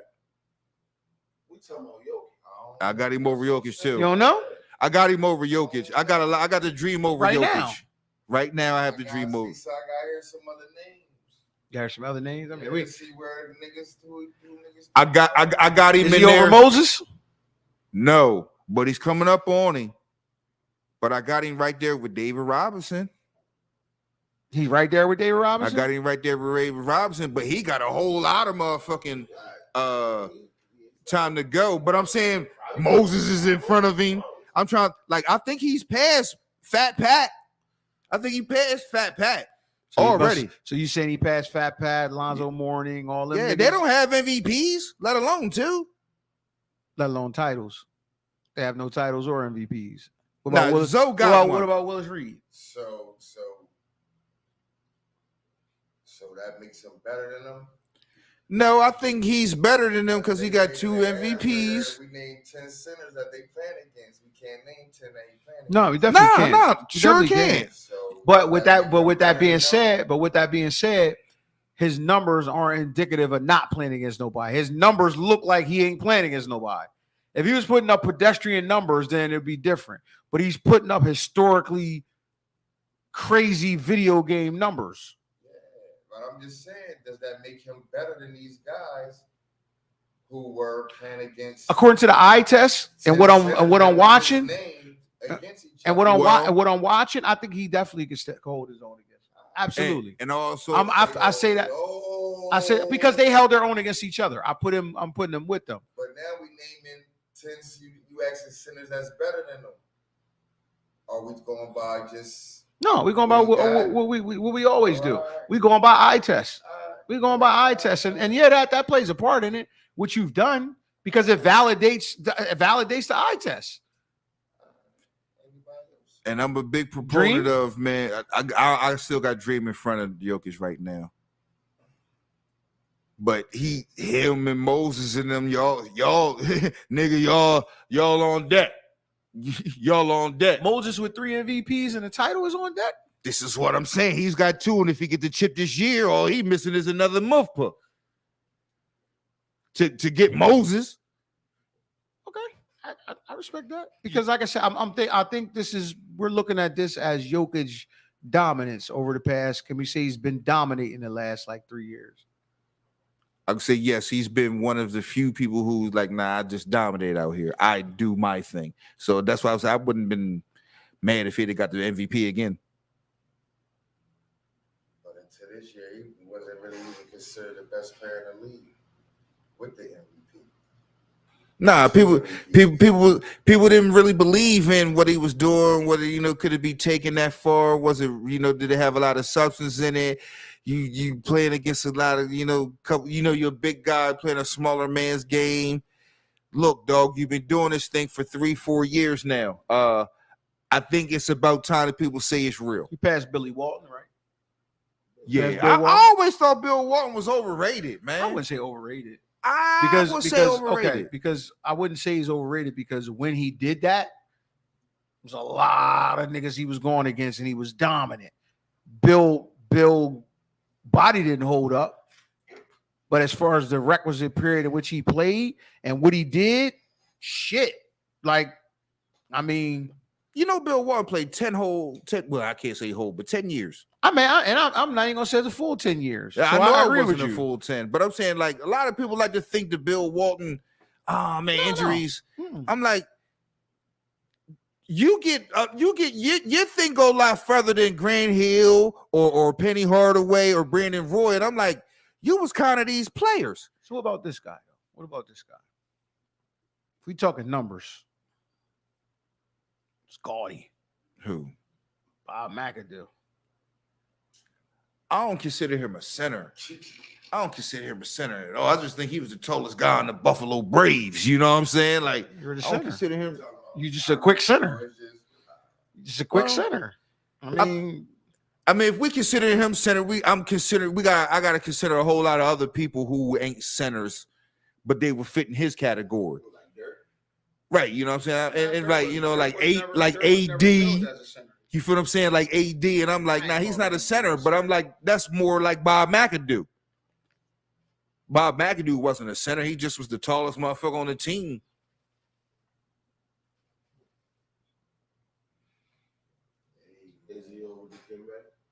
yeah. Oh yeah. Dikembe's For as offense was great very Dikembe limited. was, Jokic is equally as good offensively. Yeah. So I mean, and then I would say Dikembe.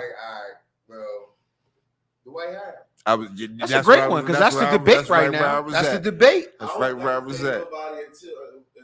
Unless we talk about when Dwight first got to Orlando. Other than that, I don't think no team ever let him work out. I don't think no team ever. And that's Moses Malone. Got basically the same. So look, thing so he check got this out. on- So on check this out. offense. This is crazy. Yeah. Let's look at this. This is crazy. There's a 5-year period when Dwight Howard was competing for MVPs. He's an 8-time All-Star, Defensive Player of the Year each season from 2009 to 2011. Finished second in MVP voting behind Derrick Rose. 5-time season leader in rebounds per game. And they won't put him on no fucking team. Come on, man, stop it. Impressive when you read that shit. This nigga plays in Taiwan. How many defensive player of the years? Like 4 or 5. 2009 to 2011, That's three. That's 3. That's 3 in a row. 3 in a row. Yeah, you don't get shit around here. That's 3 in a You row. don't get shit around here, Chief. With a finals berth off the muscle. Do you think it's an unpopular thing that they don't fuck with him? Like Chris Paul, a lot of people don't fuck with Chris Paul. But I mean, we around here, man. We just go off the we go off the eye test and the numbers. Paul is slimy nigga. And right Chris Paul's now, not well liked because he's an he's asshole. not well like they might not like Dwight, but he got the stats. you know what? Chris Paul is a slimy I think Dwight Howard is the next person to take down, and Moses, and I don't even know if to Dream the next one because I hold Dream kind of high up, but Dwight Howard But this is might be crazy, the next though. one to take See, down. This is pretty crazy. He's not better than my boy. Who, Dave Robinson? Nah, he's not better than Dave Robinson. He's not better than Dave Robinson, man. Moses Malone won 3 Dave Robinson MVP gave trophies. it to you on offense and defense at a high clips. At a high clips, offense and defense. Those numbers my man was putting up too. The 28s, the 15s. Here's an accolade. My man had a. What you get 4 double? What do you get 4 in a row, nigga? Quadruple double. Come on, man. Here's an accolade though. This is a big man. one. This is a big one. Only 2 players in NBA history have won Defensive Player of the Year and a scoring championship. That's impact. In the same year. Same year. It's impact. Who was that, Dwight? No, David Robinson. Dave David Robinson. Robinson and Jordan. Man, my man was better than Jokic, man. I testing everything, man. He's better than you. I disagree. I disagree. I Two disagree. chips Yeah, MVP scoring, I disagree. 2 chips MVP scoring championship, defensive player of the year. I mean, the versatility is there. There's no question about it. Now I think he Wait, might have been. so listen. So check it. So we got 8 all defensive NBA teams, 10 Okay. all NBA teams. So the two-way player Mhm. capability is there. Like we can't like overlook that. Like, and I'm not No. talking about at a low. I'm talking about the highest levels. We talking about Mm-hmm. scoring championship, defensive player of the year. Mhm. That's big impact. He went and beat him up and just scored 50 on him. Easy. He So right I mean, by I him. don't know. I He mean, right by him. that's On big. defense, So blocking so can shit. we say he's definitely top 10? No Who? question about it. Who? Jokic? Yeah. Can we say he's Yeah. top 10 already? I No think question he about is. it. I think he is. Yes. Now I do want to go over the accolades of Now, while it was in a very fucking terrible era, because there's nobody to fucking compare him to in that fucking era. Like this was the probably regarded as the worst era of basketball. 72 on a nigga's nugget, man. I know, man. Man, put like 50 on Jokic, man. He too slow. He too slow. All right, man. All right, Put man. that shit off on All right. All I say is that He don't got no moves like the Dream. He don't get All that shit right. off. all I say is, man, everybody be saying, yeah, man, look easy, man. They should be able to stop that nigga. Oh no, Can't you're nobody good as a stop him. motherfucker. Can't nobody stop him. I ain't listen. You Oh, passed but the the eye nigga, test. he can't Well, jump. I don't see slow big men ever get stopped like that, though. That motherfucker, because I know he will put in work because an older Arvydas Sabonis put in work. So I have no question in my mind that Jokic would have put in work. None, zero, none, no question in my mind. I know he would have put in work. I'm just saying. Bonus put in work, but he wasn't no David Robinson. He wasn't no Nah, Elijah Not Yeah, when I he said not when he got older. to the I league. said an Yeah, older. not when he got to the league. He Not- wasn't none of that. He wasn't none of them. He wasn't Pat Ewing. He wasn't none of them. Ah, man, I don't know. I mean, all that, man. He I outpacing can't- them number wise by I'm like talking by about crazy. Arvydas Sabonis. Oh, okay. I mean, we got Yeah, by the Arvydas time- when he was old. Yeah, he was 30 some odd years old. I did because I'm talking about the archetype. I'm talking about his type. We've seen it. And Arvydas got busy shooting threes. All them and- foreign niggas got that archetype. You know what I'm saying? All of you know them. what I mean? We've seen it, so I know he would be successful. Against other centers of that time, and not everybody 6'5" and 6'7" and 6'8", and all the big men out there shooting where he was below Shaq, Olajuwon, David Robinson, and who else you want to name? Come on, y'all can't sit here and say he wasn't. With that body type putting in work. Yeah, you gonna get work. But they was busting your ass way more than you was busting their ass. What big man started that shooting three shit? They was busting your ass way more than you was busting their ass. Sam Perkins was shooting. Nah, Sam Perkins was shooting threes before him. Bill Laimbeer was shooting threes. Bill Laimbeer was draining threes. For that motherfucking That's team. what I'm saying. You put them in. Bill was draining threes. Then you had Manute Bowl out there shooting threes. Motherfuckers was shooting threes. That ain't no new shit. You know what I mean? But he's shooting it at a high clip. What I though. say is, He shoot at a man, high clip. without Tim Duncan, I think their careers are comparable. Who, Tim Duncan? No, David I Robinson. mean, and Dave that's Robinson. what I'm saying. Okay, I don't And that's think what I'm so. saying. I I'm think Dave Robinson still, you know. Okay. Now, I mean, that's fair. Now, That's fair. listen. I'll tell you what. The analytics guys will agree with you 100% because analytically, he's offensively probably the best center, numbers wise, that we've seen in a long time. I Yeah. don't really go That's by that, but analytics, it though. helps. That's analytics. They would say the numbers say he's the best player in history. He's incredible. Yeah, that's what I'm saying. I don't go by that, but it helps. Mike still it's crazy because Mike numbers still like insane analytically. It's fucking ridiculous how Mike was so far ahead of his fucking time. It's ridiculous. Like they show analytically the and the true shooting percentages and all of that. And LeBron James was clearly number 2, but he was like so fucking far behind at least 5 or 6 seasons of Michael. Just crazy, bro. It's just it's insane. It's insane. Like it's crazy. So let's flip, man. Scotty's listen. They got swept in that Listen, series. Scotty, too. man. Let me talk to Scotty, man. The Bulls got swept. Let me talk to Scotty. Hey yo, hey yo, get your mans. Let me talk to this Get nigga. Larsa Pippen's ex-husband, man. Get your mans. Let me talk to that man. Get your mans. Get your mans, man. Let me talk to that man. Yo, he wild in these streets. Listen, right? That man said that Mike was terrible before he got there, right? Horrible. This is literally Michael Jordan the year before he got there. Was he talking about like a team player though? What any he- sense, what- man. no, This no. nigga's- I get what he's trying to say. He's saying Mike was a ball hog, and it was all 1-on-1, all this, that, and the other. Scotty, okay, we get. that ain't what you Nigga, said, but- nigga. But listen, That ain't what you said, nigga. this is literally Mike. This is literally Mike the year before Scotty got there. right. This really make your ass look stupid. Yo, 35 points per game. Man, that was that year, huh? 5.5 boards per game, 5.9 assists per game, 3 steals a game, 53% from the field. The Bulls was 50 and 32. He was the NBA MVP, Defensive Player of the Year, scoring champ, and the steals leader. Yeah, that's a horrible player.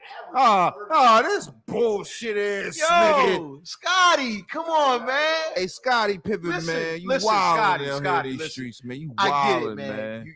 man. You feel like your man shouldn't have exposed you on The Last Dance, but he didn't edit that shit. That was you that did that, dog. That's you with the back spasms. That's you choosing the rehab. That's you choosing not to go in the game, nigga. That happened during that run. They didn't Photoshop you doing this shit. That's you. Man, look, I don't know if I've been living and Michael Jordan was ever a horrible basketball player. Listen, I didn't know him in high school, listen. but I know he wasn't horrible. I seen him in college. He wasn't horrible. I seen all of his motherfucking professional. He wasn't horrible. What the fuck is Scottie Pippen? What these the are fuck the is arguments. These are the Larsa arguments Pippen's against ex-husband talking about? Mike. These are the This arguments nigga's against wild in Mike. these streets, man. These are the arguments Wild against in Mike. these streets, all right? man. He never won without Pippen, and Pippen made him, because these are arguments used to discredit Mike. So, with that being said, I'm going to literally show y'all Scottie Pippen without Michael Jordan. Where the fuck was he before Chicago? Well, Scottie Pippen averaged the whole 7 points when he came. Like, Scottie didn't hit the ground running at 20 points a Scottie game. was like Jimmy Butler. It was terrible. The nigga was like Jimmy Butler. And he built up. He built himself into something. Hey, you actually an all-star, my man. Playing with the greatest. The whole team stepped up. That's what you said. This nigga was horrible. 35, 5, 5, meant that 3, shit, 6, 2, 9. Man, it's like a Stop putting a motherfucking. microphone It's in like this a dude's telephone face. number. What this man had, man. What the fuck? Niggas like Tony Kukoc, the second round. This nigga, man. This nigga wilding in these streets, man. Listen, man. This nigga's wilding in these streets, son. It's a different dude right here. Then he man. went to the Trailblazers, then he did nothing. Now, let me. Okay, so Scotty, let's remind people, you are responsible for starting the Lakers dynasty because that was you on that team when they went on that fourth quarter run to beat the Blazers. That was you. Mike didn't make that shit up about you. I guess you feel some kind of way that he showed it and you thought everybody forgot. Nah, man. Did they go to the finals when Mike left? Exactly. No. Right, nigga. You could have called Mike. That's what he Did they mad make it to about. the playoffs? I think they did the next year, right? Who? With, the first year Mike Fuck Fuller. about They make the that. playoffs or This no? ain't no So Yeah. yeah. The first year. basketball Okay. and shit. So hold on. Here's the Nah. kicker though. Here's the kicker. This ain't no basketball. Hey, yo, The first man, year holla Mike at was- me, man. The first year Mike was gone, right? They added Tony Kukoc. They added Steve Kerr. I like both of them. And I forget who else they added. I think it was Winnington, right? And Yeah. yes, they made the playoffs. 55 wins. They made the playoffs. But Was Horace Grant the first round? But the next year, the Bulls struggled. They was in danger of not making the playoffs until Mike dusted the cleats off, came back, and powered them to the playoffs. This is your Scottie Pippen, Couldn't carry the squad. a perennial 16-point per game guy. Fuck out of here. Perennial. Perennial. I got a strong. And that's listen, a no, hold. listen. Scottie Pippen peaked at like 19 points a game. 19 points a game. You talking about Mike was horrible. Nigga, when you had all the shots you couldn't deliver. Fast break player. Listen, Scottie is the most overrated player. Clearly not. In no way, shape, or form. Yo, this nigga is wild and talking about This Michael nigga Jordan is is horrible. wild. Like with He ain't never yo, been Ron horrible, Harper man. said, What the "Stop fuck?" putting the mic in front of this dude, man." Yeah, man, stop. Yeah, please. This nigga is talking crazy. Larsa Pippen's ex-husband is salty, y'all. Like I hate that nigga already. Little Jeffrey was walking around the locker room, man. He was walking around the locker room as a young boy. Yo, man, this guy peaked out 22 points a game, right? Mhm, Now, they entered the league at 7.9, mhm, went up to 14.4, mhm. 16.5, 17.8, 21, 18, 22, 21, 19, 20, and then that shit goes south. Like 8, 9. Now, these are 8. the championship years. During the three-peat, 19, 20, and 19. Mike left. You know where that shit went? Where? 14, 12, 11, 10, 10, 5.9. Oh, Was Scotty more important than Dennis? I think they were equally as important. I think they was equally as important. I mean, because you got to look at it from this standpoint. Scotty played me though. No, Scotty locked the fuck up. I give him Yeah, that. yeah. Now we talking defense. Yeah, Scotty locked up. But the other big misconception is, oh man, Magic was cooking Mike, man. So Scotty had to. No, that's not what happened. That's a huge myth. Huge myth. Huge myth. I'm not sure he was cooking Mike.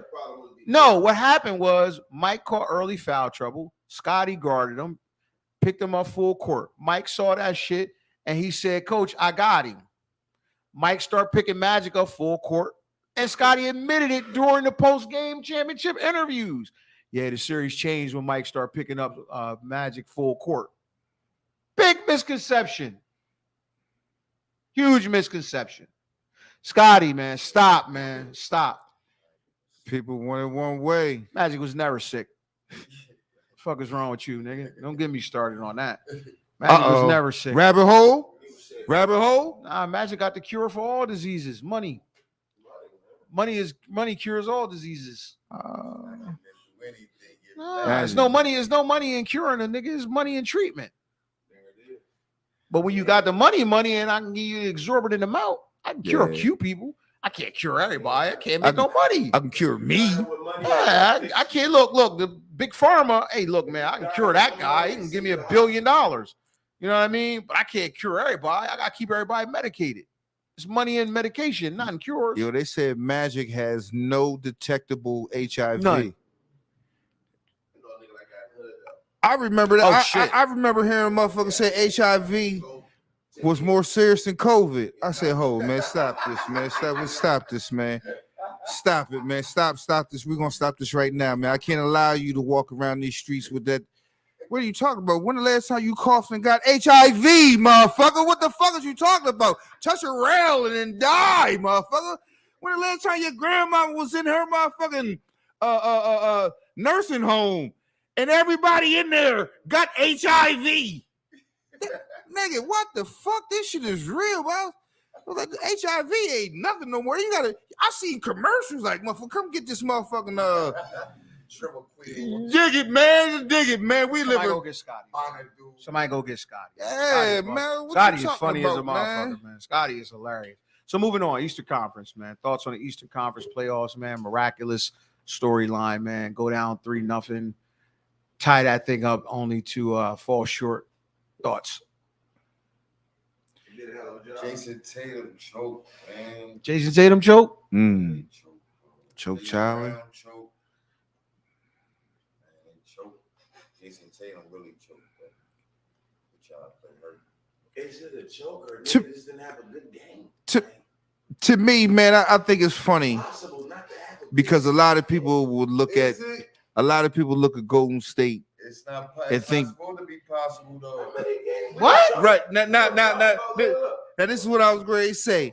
A lot of people look at Golden State and be like, they play different, they this and that, blah blah blah, and then everybody else in the league plays a certain type of way.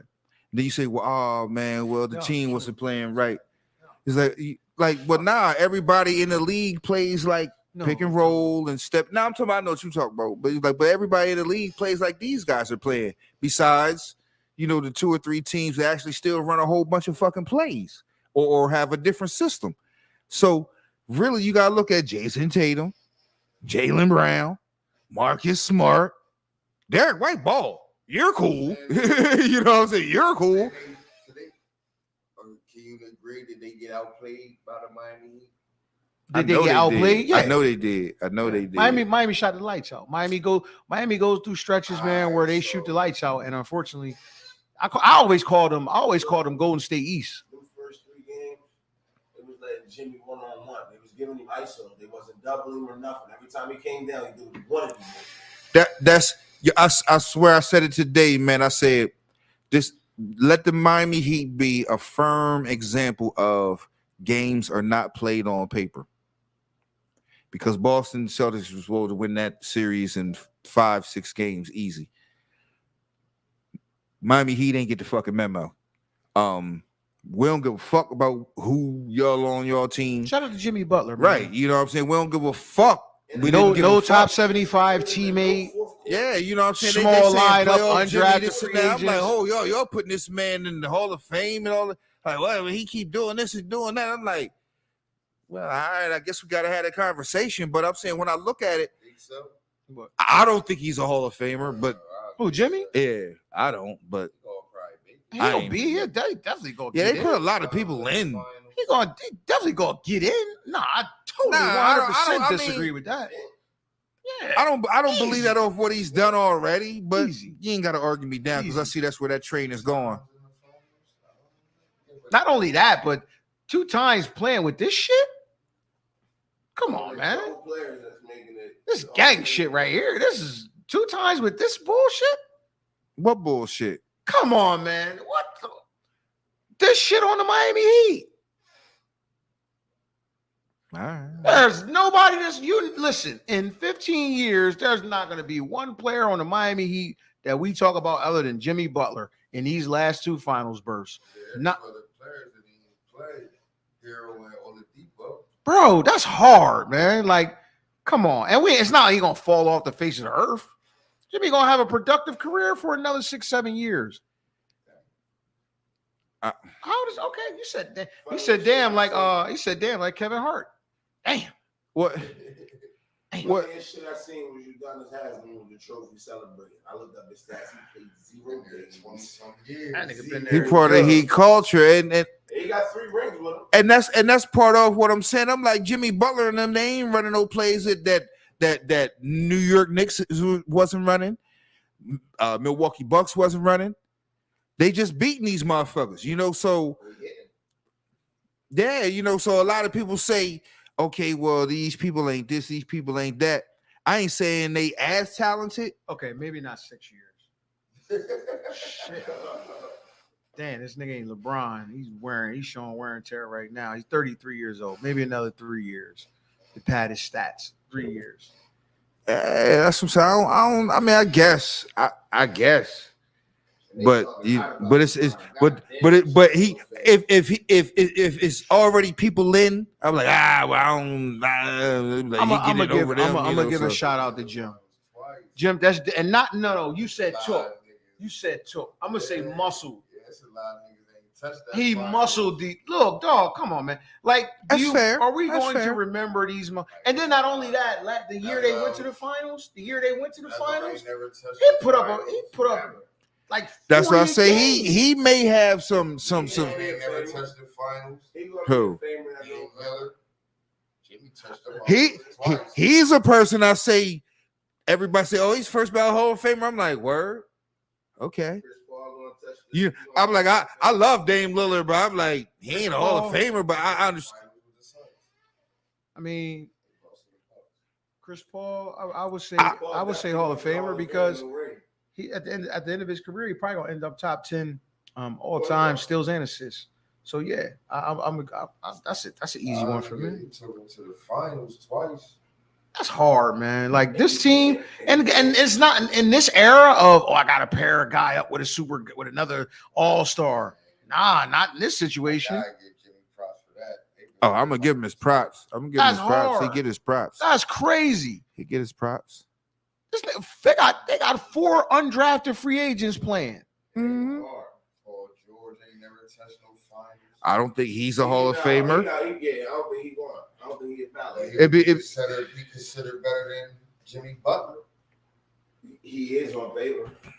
But Man, he fuck was paper. But Jimmy carrying shit though. But see, that's what I'm looking at. You know, But Jimmy on the Clippers there, it seemed like. He's not executing under that pressure. but from what I've been seeing, they be like, it don't really mean about the playoffs because a lot of people like, oh man, Dame Lillard Hall of Famer. I'm like, word, all right, you know what I'm saying? Like that's my man. I'm like, Lillard fan at all. I'm like, so, all right, you know, I ain't- Anthony Davis. Oh, he won a championship. I'm like, do he got any accolades? You know what I'm saying?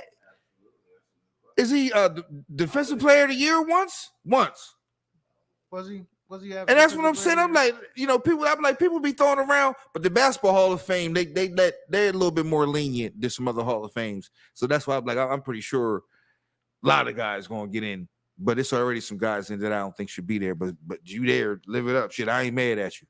Can't take this jacket down, motherfucker. Fuck you. Take this jacket down. Reggie Miller. You don't think he should be there? You are out of control right now.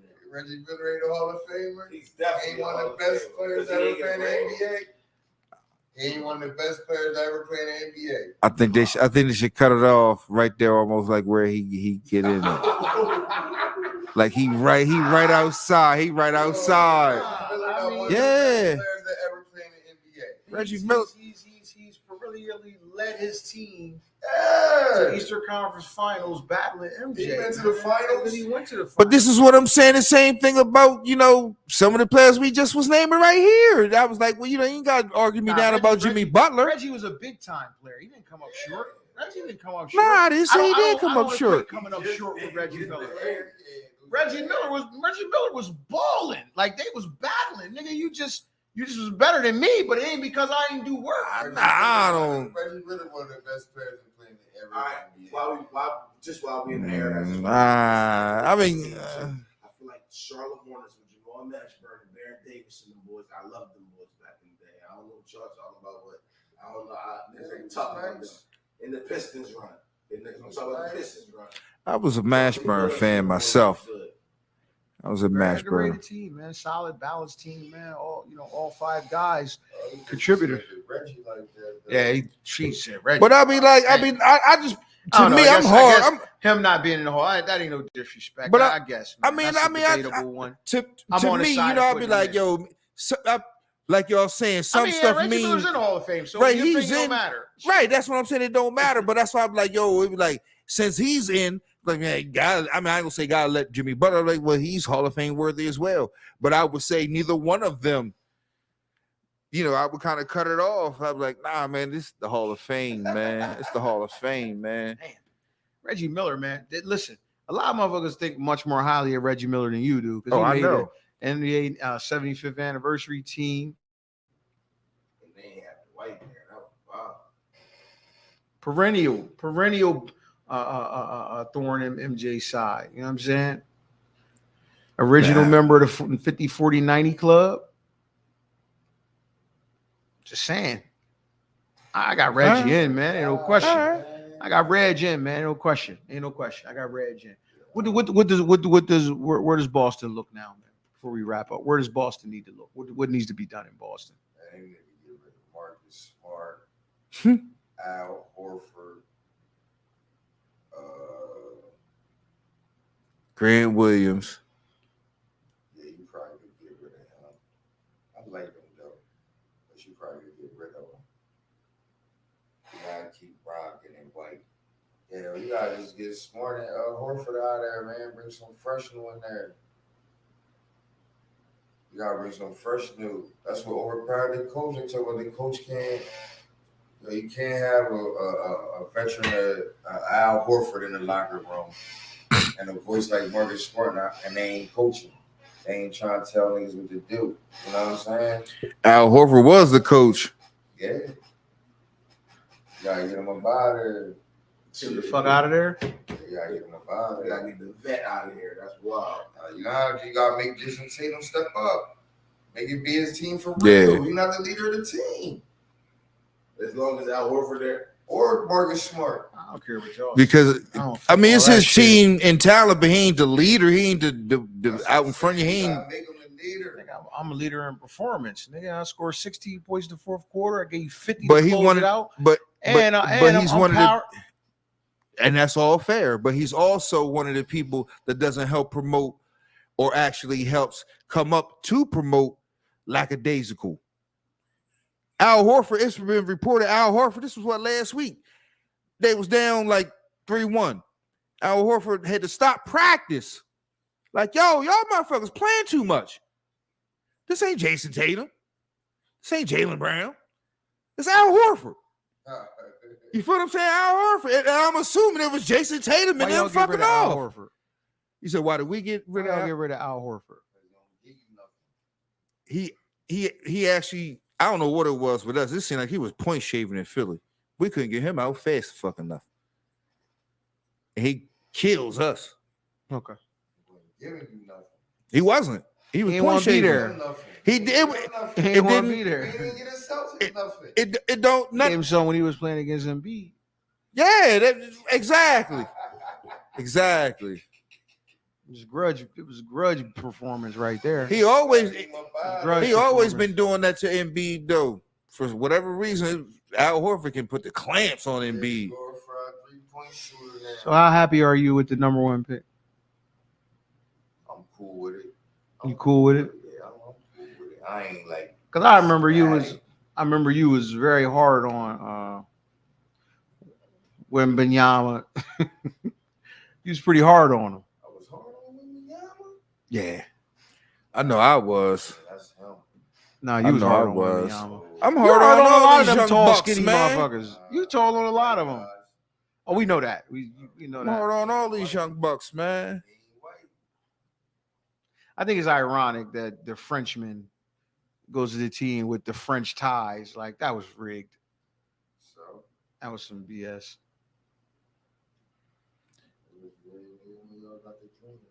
No, it wasn't. It was rigged when y'all got David Robinson. Fuck is you talking about? and Tim Duncan. Fuck is you talking about? And them 5 Jones. They held that man out and y'all had the worst record. Yup. Been tanking. Load y'all man- invented load that. Y'all management invented kings. that. The load management. Load management too. Y'all invented it, yeah.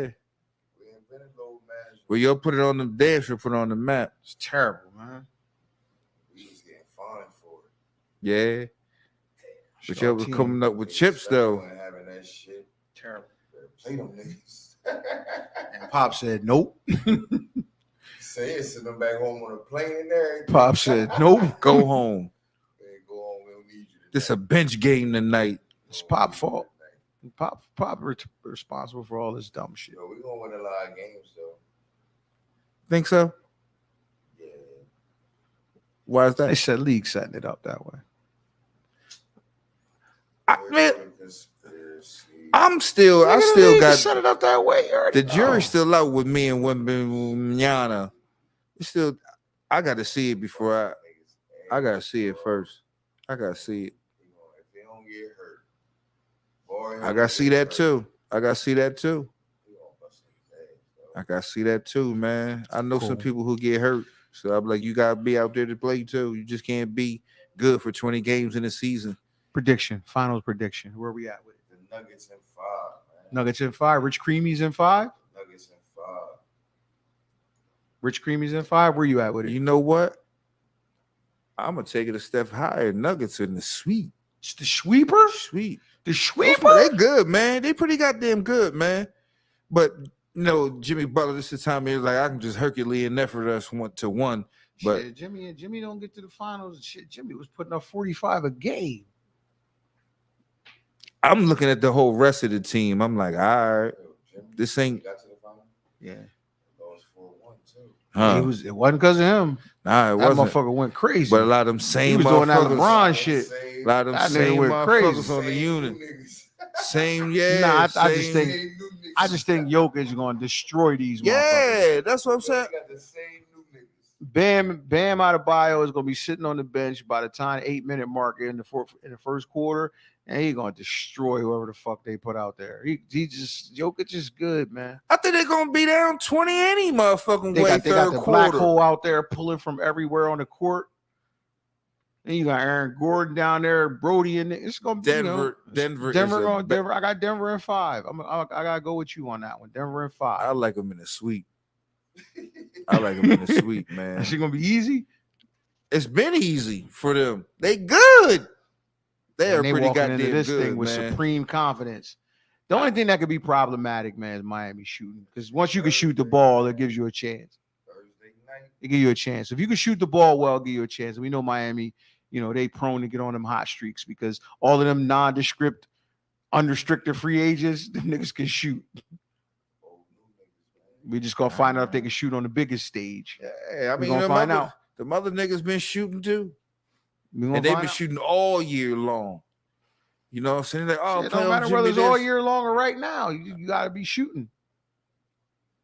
Yeah, I'm like, yeah. So you got sick, you got sweep. Sweet. Brooms. Get You the got brooms 5. out. I got 5. I got Denver in 5. Nobody believes that Miami will. I'll say that.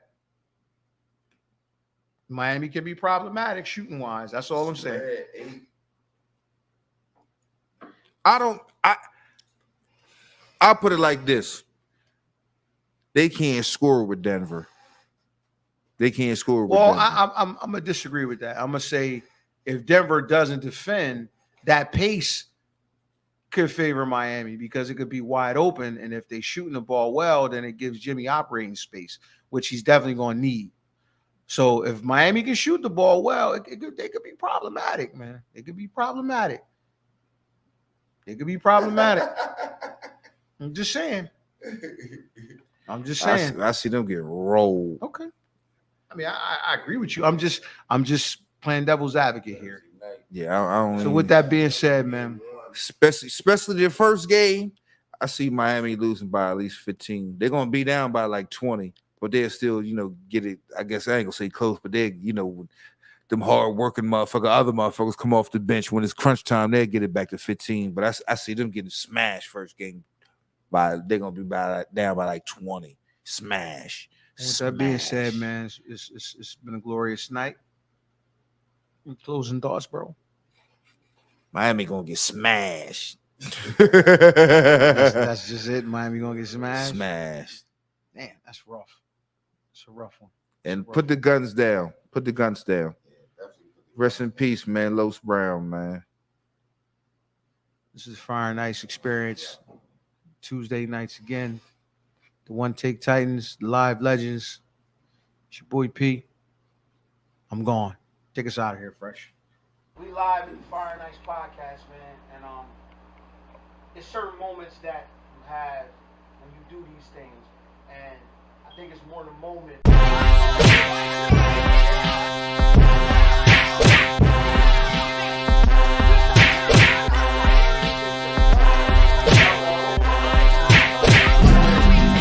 These guys came from Woods of Delaware.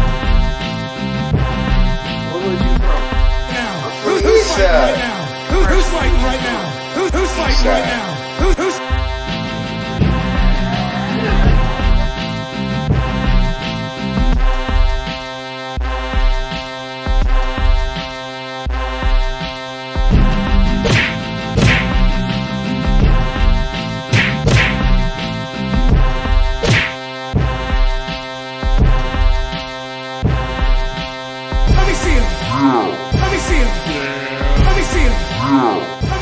Listen, man, it's your boy,